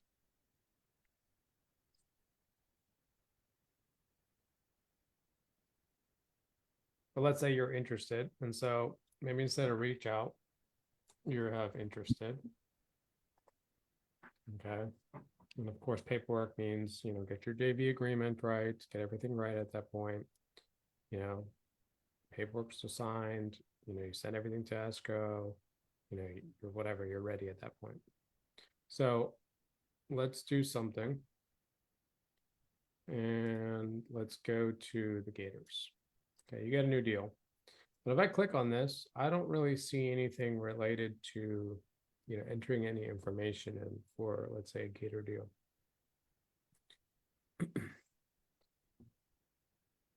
I do want to let everybody know that we will have a service. I probably mentioned this before, but we're going to have a service inside our CRM where you can just say, I need Gator funds, right? But at the same time, that doesn't mean that if you are Gator, you can't use the system. This is why we're building this out for everybody. The reality is, this system that I'm building can be so much more than this. Okay, you can do a lot more. There's a lot that you can do with it. But again, we want to try to make it simple for everybody that's either A, following along, or B, so that you can actually use it. Okay. Every business is going to have things a little bit different. And so right now we don't really have anything in here, but I do want to create some stuff. Okay. So in order to create another folder that's right here, kind of similar to like booking an appointment, or let's say the opportunity details, you're going to have to go to your settings. Okay. We're going to have to go to settings. We're going to have to go to custom fields. And if we look at the folders, these are for the contact specifically. If we switch to opportunity, you can see the opportunity details that's already in there. So let's add a new folder. We'll say name this. I'm just going to call it Gator/PML for now. We can always change this later again. But let's just hit save. So now that I have this folder created, if I go back to the opportunities and I click on this, well, let's give it a refresh real quick. I probably have to enter one value in there. Let's just see.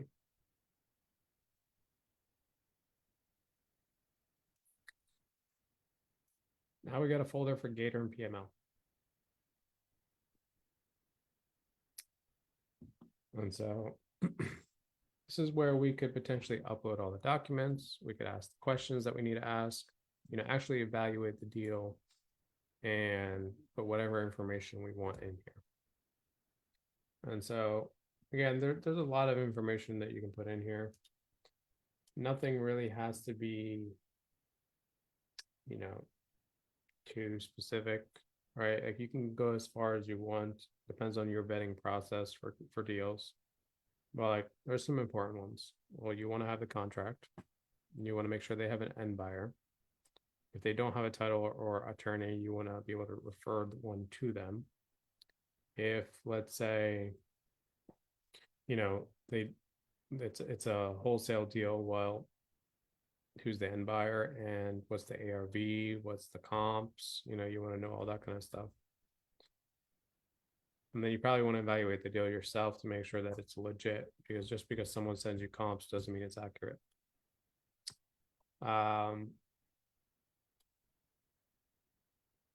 Let's see. We're going to have to build this out. So let's start from the beginning. Let's start from the beginning. Let's see how we're going to do this.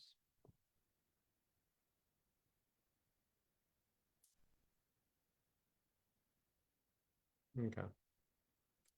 Let's go to our settings. And again, continue where we left off in the custom fields.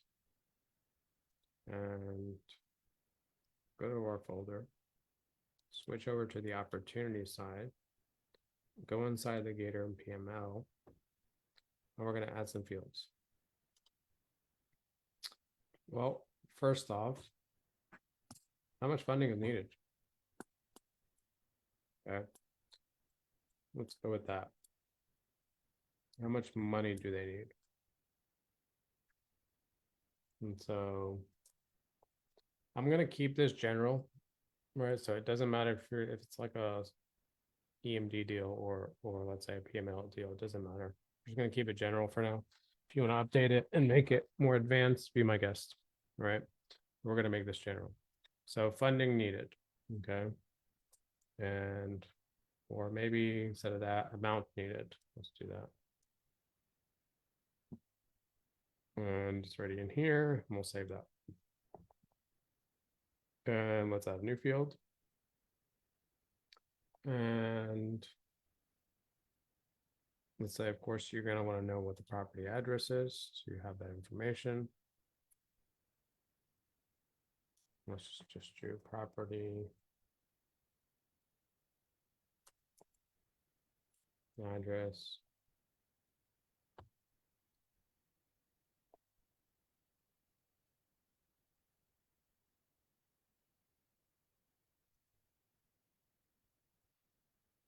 Okay.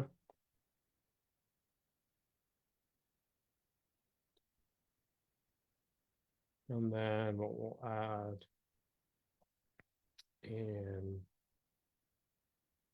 probably the purchase price. So you want to know that.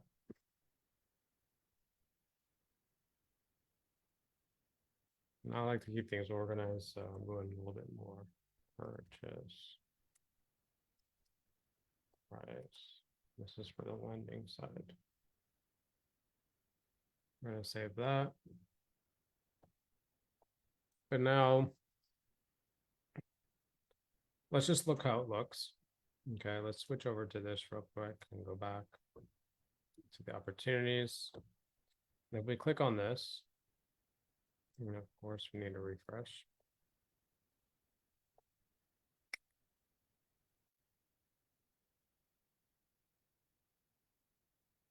If we click on this, now we have Gator and PML with a bunch of fields in here.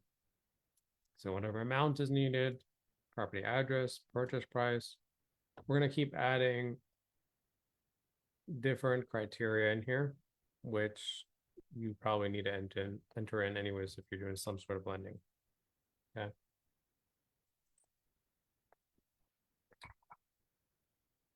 So let's see. Let's go back over here. We're going to add another field. And maybe a question based on, a date or funds needed. And we'll do that. And then we'll add another one. And let's say we want to know the inspection period. And we'll do a date picker.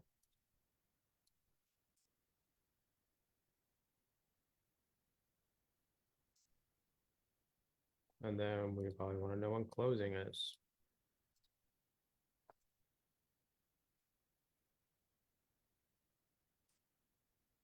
We'll save that.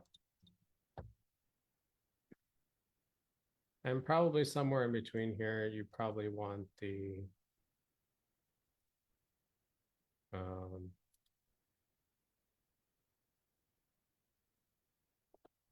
probably want the ARV, you want the comps, you want all that kind of stuff.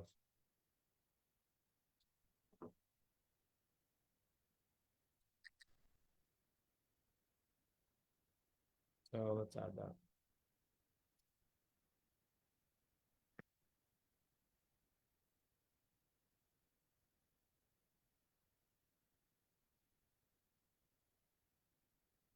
And then we'll put the comps.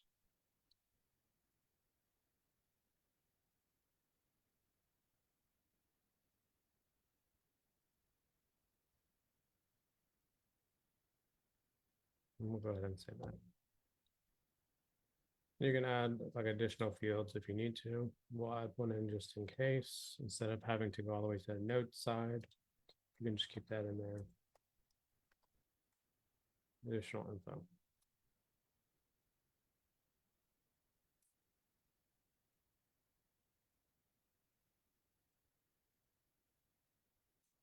And we'll save that.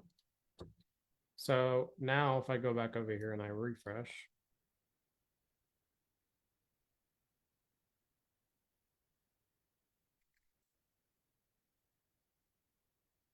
and I click on this, now we have all this information in here.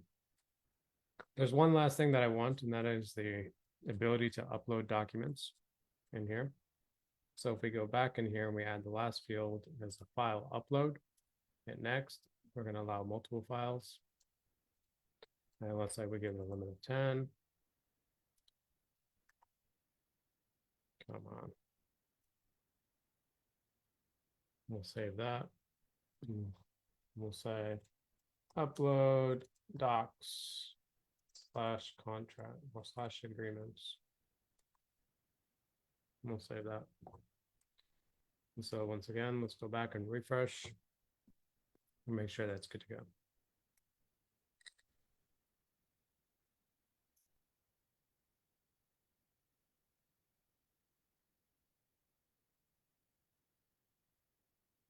So if I click on that, now we have the ability to do this. So this is ready to go for if you have a deal. So even when you're evaluating it, you go in here and you can update this information as much as needed, and you can determine if it's a good deal.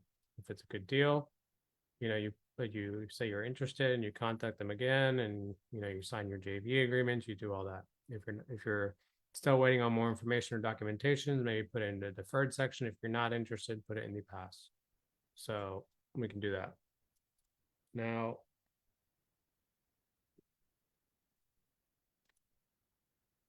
let's say we put it in pass. We need to build some automations where if it does go into pass. And we're going to go into the Gator deals. And let's see. So if there's a new deal, automatically it's in here. I do want to modify one thing. So let's actually go back to the building relationships and the deals. So I actually want to remove it from a workflow. I don't want it to function in the active relationships and follow up, because I don't want it to send us a task every 14 days. Because we're working on a deal, there's no need. Okay. So we'll remove it from there. And we'll hit save. Because now they're in here. Okay. Now, probably, most likely, this right here, or let's go back. You probably don't want it the name. Like maybe it'll be 123 Main Street, whatever the property address is at that point, instead of, let's say, the person's name. And it's probably easier to understand. And so what we'll do for now, so let's say I move it around, doesn't really do anything right now. I want it when it goes and hits pass, we can in the Gators. So we'll do create a new one. And we'll say 1, right? And we're going to say pass. This is where we're going to trigger the pipeline. And we're going to say, if it's in this pipeline, Gators, and then if it's in the particular stage, just pass, not interested, then we're going to do a couple things. Well, number one, we're going to add it to a workflow, right? Because we're no longer, you're interested in that deal, but we still want to follow up with them every 14 days. Okay. So we're going to do that. Now, do we want it to stay here in the past for like reference? I don't know. Right. I don't think I want to just have a bunch of stuff in there. Like in the long term, your CRM will get cluttered. And the whole point of this is to keep things organized.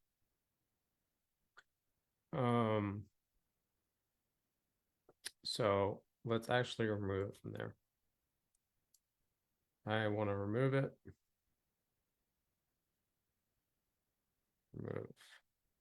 We're going to remove it from this opportunity. And we're going to move it from the Gators. But now we're going to add an opportunity or create another one. And this is where I think maybe we didn't need to delete it from the active earlier. So if we're just going to bounce it back and forth, who cares? We'll create it this way. So we're going to create it in the building relationships in the active, auto task. We can leave it as is the name, the context name. We'll just leave it like that.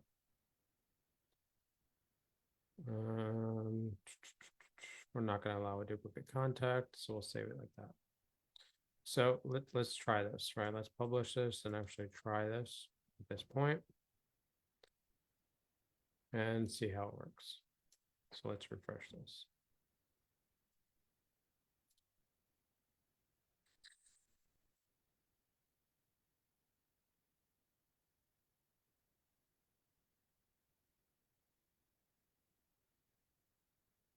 So let's move this over to pass. So let's see what it does. Okay, number one, it's got some tags on it. PML, fixed flip, active relationship, and their deal maker because they send you deals. Let's refresh this and see if it disappears because we want it to disappear.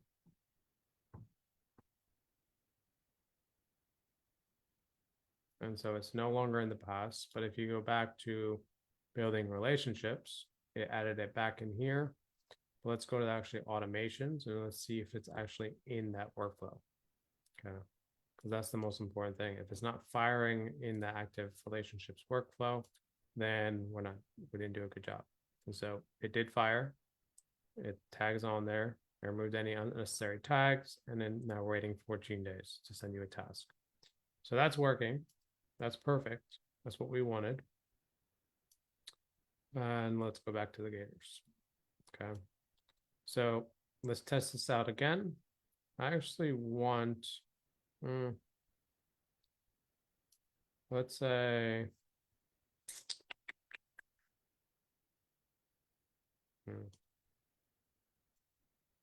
okay, let's start in deals again. Let's make sure it actually goes over there. It goes to the deals of Gators. Let's refresh.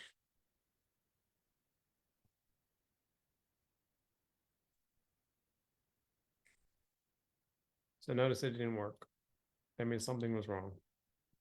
So if we go back to this and go back to deals, it's probably because it doesn't allow re-entry. And so we want to allow the re-entry. We'll save that. And then we'll try it again.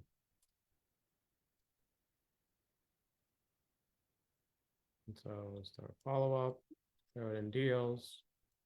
Now let's go to Gators.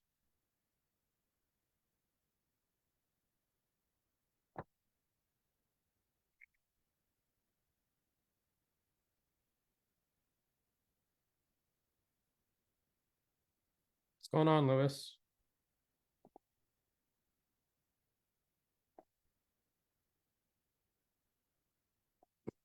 All right, so new deal is created. We fixed that problem by just allowing the re-entry. So now we have it in here. So if we are interested in a deal, what are we going to do at this point? Well, I think if we're interested, this should be manual because if you're interested, you're probably going to contact them again. You're going to contact whoever brought you the deal or said they need funds, and you already pre-filled out all this information. You verified that you like what you see. At that point, you are interested, you're going to contact them, and you're probably going to do some sort of paperwork, a JV agreement. Okay. Now, there's multiple ways to do the JV agreement. Here's where it's a little, I think, fun. So the reason why I created this additional info, we probably need to create another section underneath upload docs for the contract specifically, is we want, let's say I go to settings real quick and I create it. We want whatever information is in that opportunity to pre-fill the contract. Now, I don't know if this is going to work right this second, so we get a test. So let's add this field, and we're going to put a multi-line, and we're going to say additional contract terms or JV terms, because most of us that use JV agreements don't really use the JV, for what it is. We just leave it pretty much blank for the most part, and then we just use the additional terms in there. And so I am not going to, so for the purpose of this, unless you're a Gator, okay, I can't continue on right now with this particular thing, but I will show you on a regular traditional wholesale contract, like how this works. And then whoever is a Gator and reaches out to me, we can upload the actual one in here when we assign it to you guys. So for now, let's try something. Okay, let's go into our payments. We have documents and contracts in here. We have templates. We're going to want to create a new template, and we're going to upload a PDF. Let me go find a generic wholesale agreement real quick so that we're okay.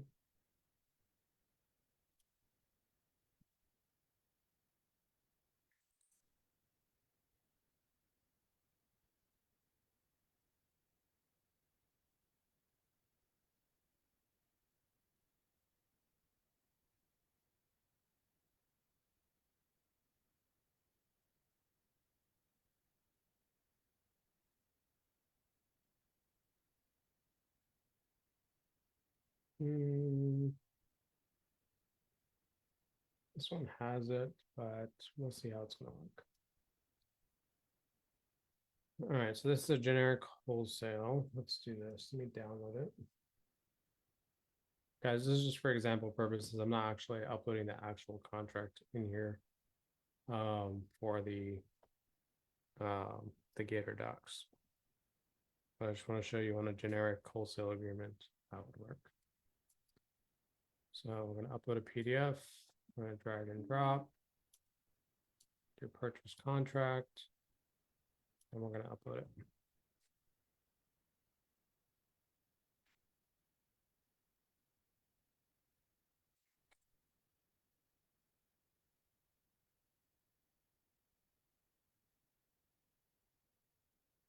So notice here how there's the additional terms in this agreement.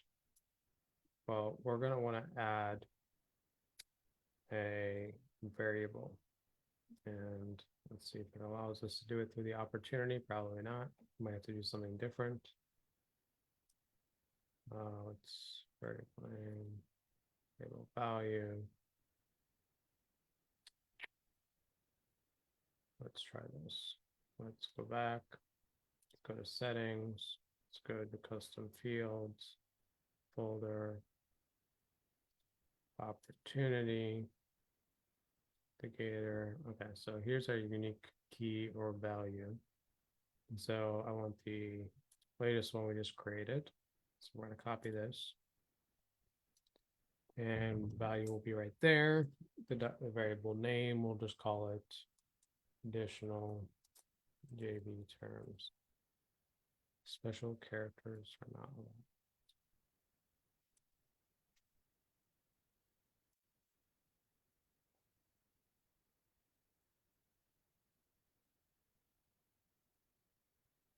Let's save that.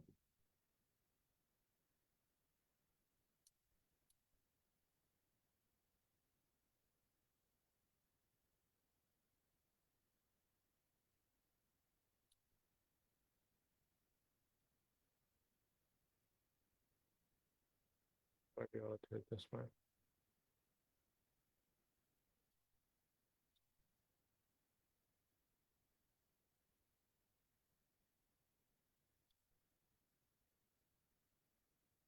All these new changes. Cool.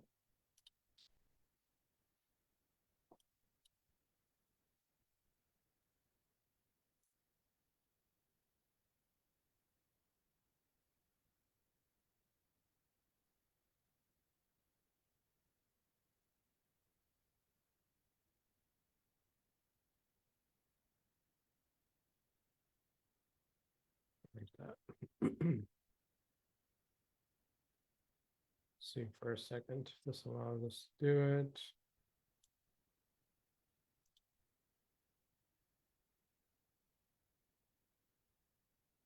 We need to make this automatic, so that's not gonna work.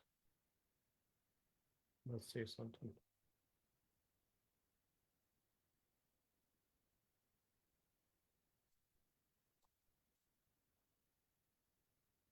Let's come back to this.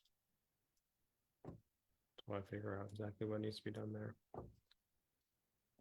But basically what we want, okay, is when we shift it to paperwork, we want that template to be sent to, where's the contact?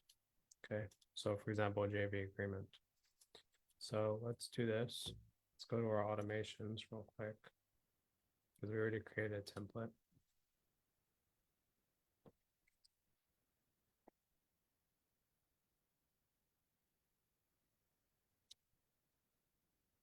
Let's add the trigger as pipeline change. And a specific pipeline. So the deals for Gators. The pipeline stage. Paperwork. Okay, and we'll save that trigger. Now, let's see if there's something for contract in here.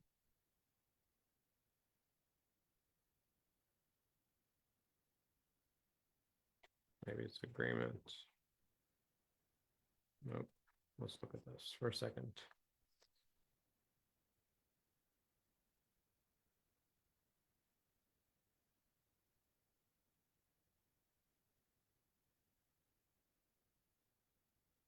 Proposal, maybe. Okay. I think it's this one. Template. Okay, yes, a purchase contract. From user doesn't matter. We'll just hit save for now. So this will send it based on what? So we'll have to test that out in a second. I'm assuming it's going to send based on the person's name that's already in here using their email. So we're just gonna have to test it out. So it'll send them the proposal for the template or they can sign. Now we didn't update it for signatures or anything like that, but we'll see how it works. So let's actually, because again, I want to have a tag for this. I want to have a tag so that, let's cancel this.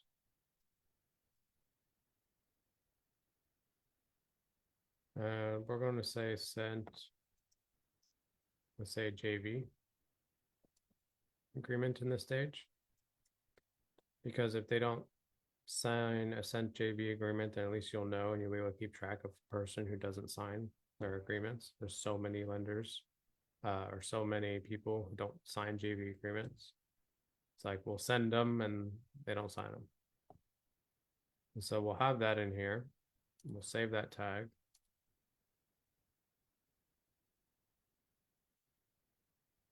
And we'll be able to keep track of it now. Sent JV agreement.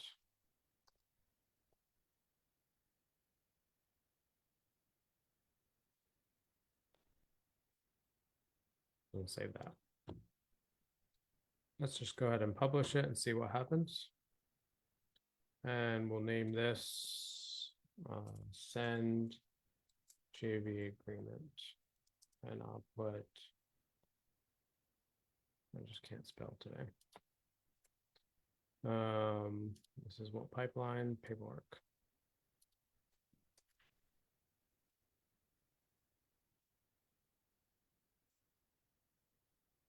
Let's save that.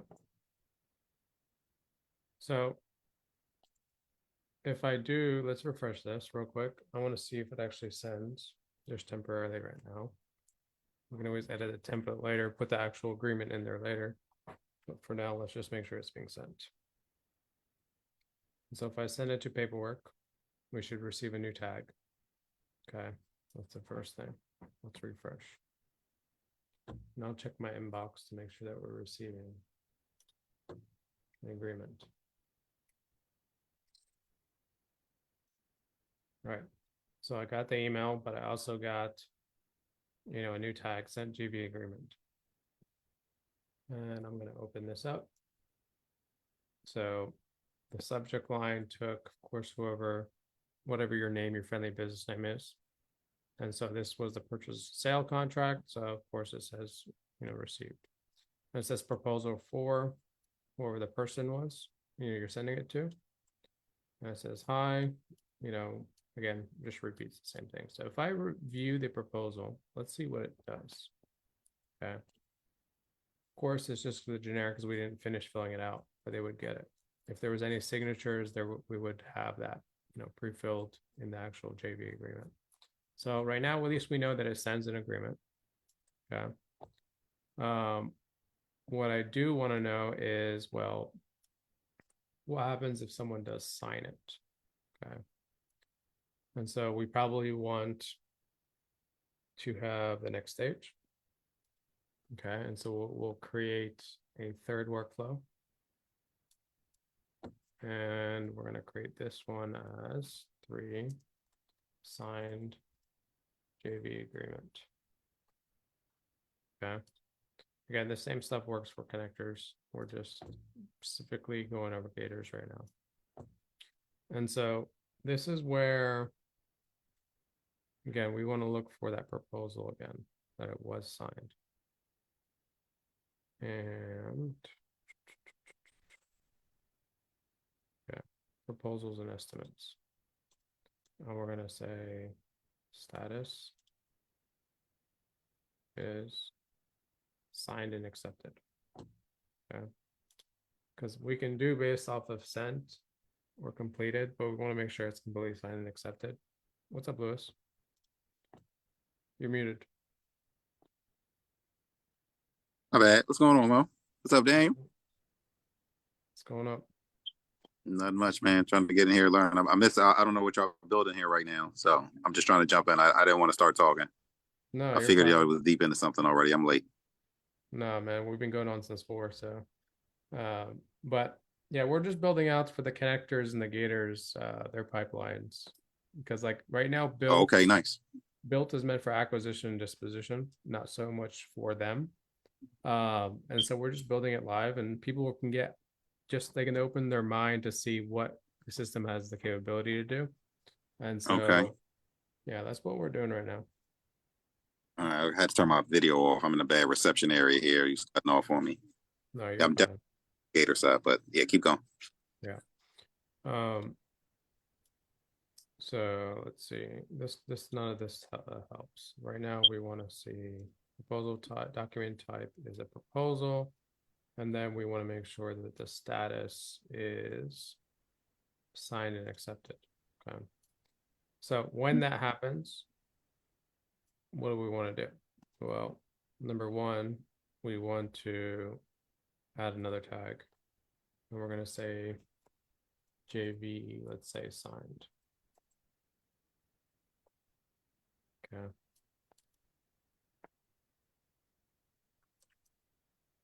Okay.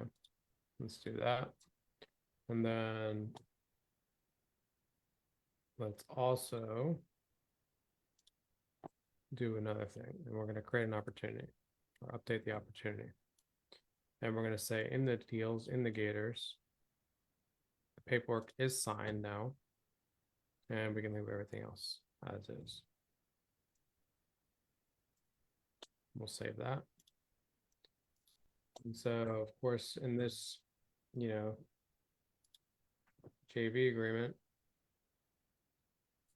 right now I just hit finish. And it says, thank you for signing, even though there's nothing to sign. It automatically moved it to the signed paperwork, and it tagged them as JV signed. Okay. But it still has the previous tag that says sent JV agreement, which I don't want. So we'll remove that. So remove that tag, and we'll remove the sent JV agreement. Okay. The whole point of this is to keep yourself organized so you know what's going on, so you can search for people easily. All right, so now that's done. We know that the paperwork works. It'll send them a contract. We know that the signed paperwork, once they actually sign it, it'll automatically move to this pipeline. Okay. Now it's a little bit manual, and we can probably tweak this too through templates. Because we don't know who the escrow person is, right? And we want to, of course, send all the documents to title.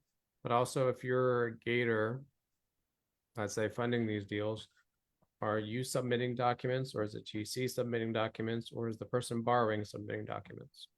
Okay, this is kind of where it differentiates. I'm going to keep this part manual for that reason. Okay. Does that make sense, Daniel? Yes. Now, in your case, you just do documents all yourself. You don't let anybody do that, do you? No, just, I control everything. You control everything. So what about you, Lewis? Because I know you're also a gator. Do you do all the paperwork, or do you hire a TC? If you're with us. Right now, we do all the paperwork. Okay. So if I someone, would a love to wholesaler comes to you, you do the paperwork too. Absolutely. Okay. So do we want to do this where whoever's funding the deal also does the paperwork? There's a lot of lenders that don't know how to do paperwork. I mean, you'll have people use TCs, you have people do themselves, or you'll have people have no idea what they're doing. So it's kind of probably just better be open. Yeah, let's keep it open for now. Yeah. I mean, they can just customize it later for themselves. Yeah. Okay. So paperwork is signed. Now here's the fun part. I don't know where my contract is, right? Now, I mean, I do know where it is. If I click on the name, it's probably in the contact. And if I scroll down to, let's say, opportunities, sign paperwork, what is this? All right, that's just where it's at right now. If we click on this, signed successfully. You can view the proposal. Where's the document signed?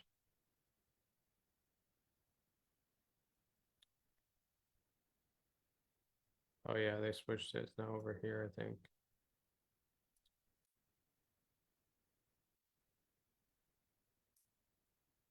Okay. Let's check this out.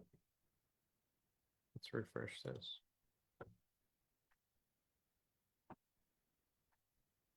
So we need that agreement, right? Without that agreement, what's the point?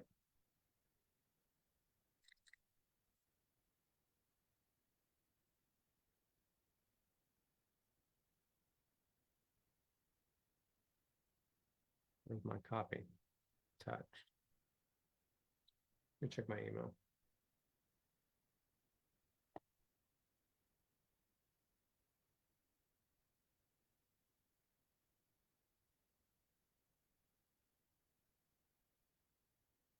Okay. Probably because there was no signatures on it. But either way, we want to figure out that.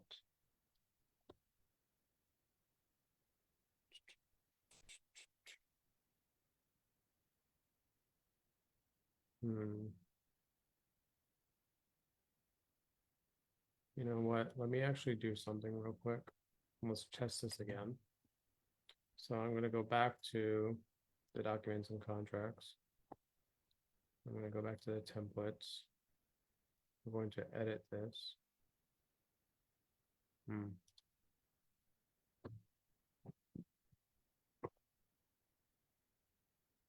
And let's actually add a signature in here real quick.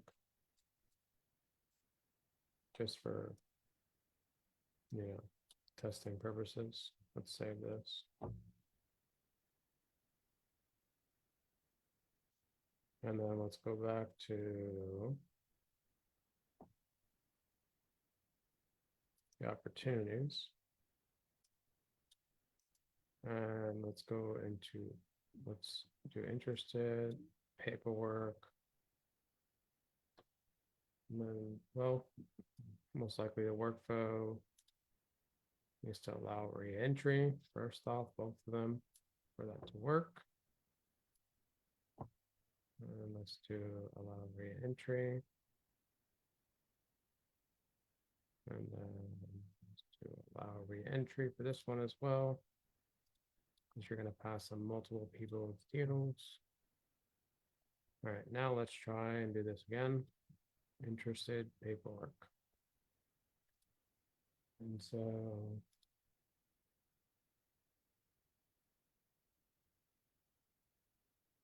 oh, so it looks like it already did. Okay. Let's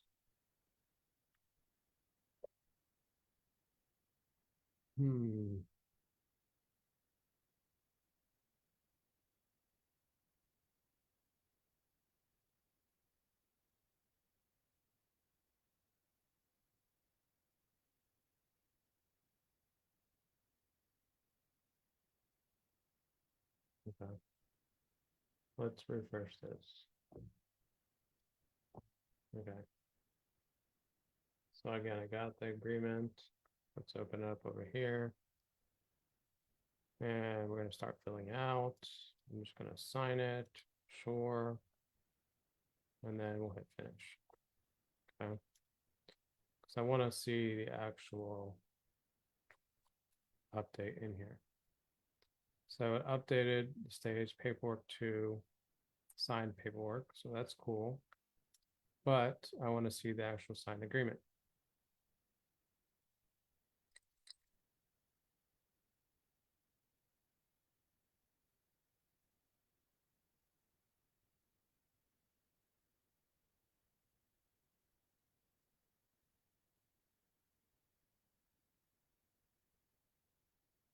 So the first one.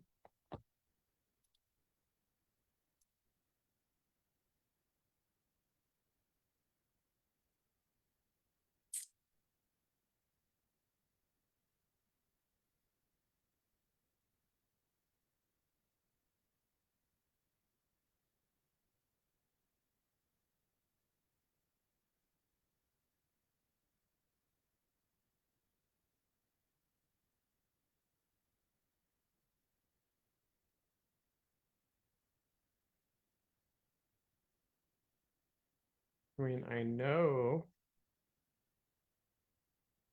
we can find it in here, but we can see the completed ones.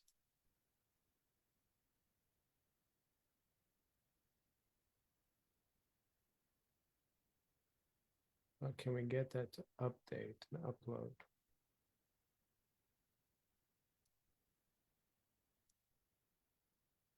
Let's refresh this because I know it's already moved to signed.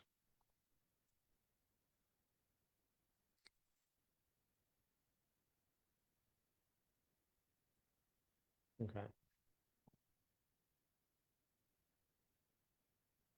Because we wanted to actually upload in here. So, well, we can share this via link. Just no. Okay. We might have to just do this manual right now. Let's make sure this one's a signed one.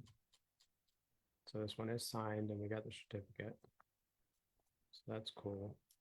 But if I upload it in here,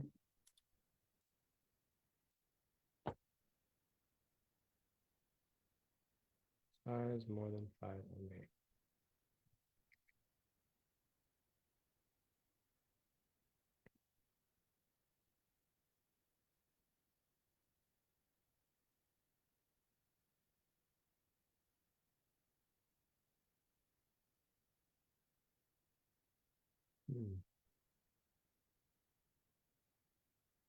We'll see how that goes. Might have to tweak some things. We'll figure out like what we can do right here as far as uploading documents to make sure it's more automated. But for now, you might have to just download it and then upload it into here. So we'll keep the escrow and verify all docs manual, like whether it's sending it to an escrow department or an attorney or whatever, right?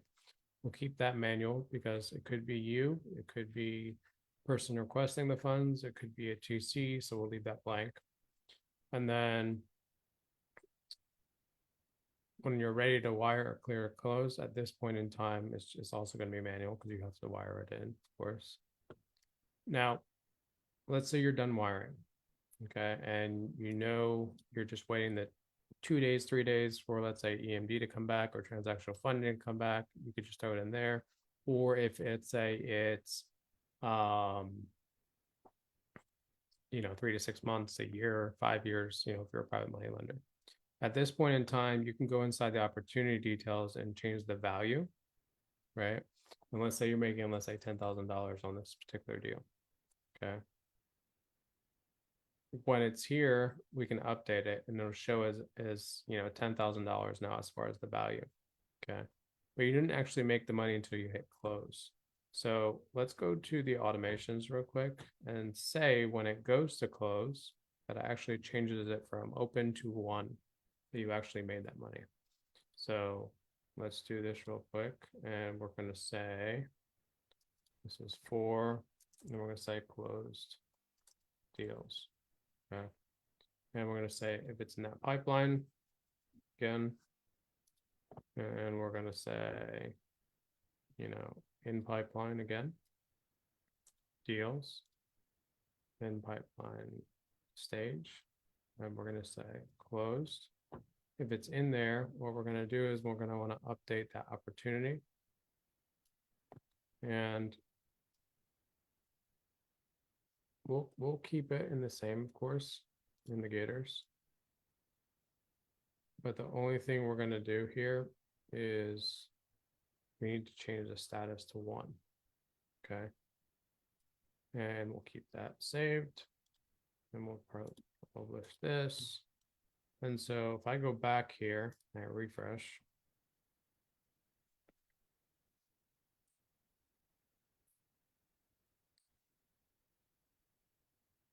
and just to give you an understanding, if I go to the dashboard, it's going to say I have an opportunity that's open. Okay, it's open. You know, there, if you look at, well, let's say the pipeline for, you know, the Gator deals, you'll see what are in there. You know, and then of course, if you go to the Gator one as well, you'll see right now we have one in the pending stage. Okay. So if we go back to opportunities, and let's say we finished the 2 to 3 days, oops, we finished the 2 to 3 days, that is here. You know, we actually closed on the deal, we got our funds. If I shift it over here and I refresh, it should say automatically that it's 1. Okay.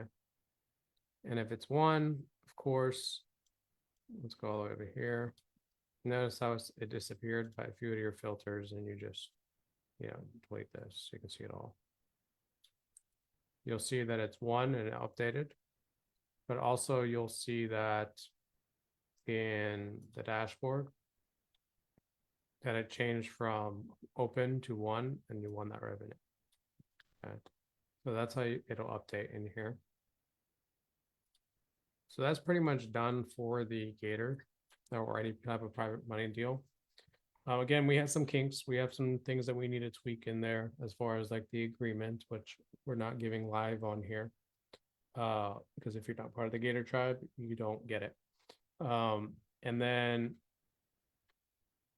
of course, leaving the escrow manual for now, unless you want to change that for your operation. And so we'll leave it at that for now. But we know that the paperwork works if you have a template in there, and we know if they sign it, it automatically switches over. And you might have to download it manually and upload it, but at least it still works that way. So it's pretty automated, could be better, but we're going to call it there for now. We still have the connectors to talk about, okay, because we haven't done anything in here. Honestly, I want to talk to a connector because right now we don't have any connectors in here that make money do that. Most of us just do it for free because we don't care about that revenue. And we look at the, of course, the bigger picture of things. But I understand for those that focus on just being a connector and that's their source of income, that you need to have some sort of protection so that you're in the deal, whether that's equity, JVing, whatever. So for those of you that are a connector and that are watching this or rewatching this, if you want me to build out the connector part of things, especially the end of it, of like the actual deals, I want your feedback. Okay. So since we don't have anybody in here at the moment, we're going to call it quits for today. I want to hold another Zoom to go over that, but until we get people who are actually connectors and really want this thing, then there's no reason to actually do it. Okay. Right now we got the Gator one pretty much done. We'll do some tweaking to it. We'll modify it. We'll make it work properly, and make it work 100%. But I think that overall, this does the job as if you're a Gator or a private money lender. If, of course, you need more advanced strategies to make things better, of course, we can do more live Zooms on that. But it does the job. If anybody does want a copy of this, just reach out to me and we'll try to upload it into their system once we're done tweaking it and making it better. But for the time being, if you have any questions, of course, just post it on the Facebook Live and I'll try to answer every single one of them. Or if you guys want me to deep dive into something else in regards to automations, let me know. Again, I appreciate everybody for watching this. Peace out, guys.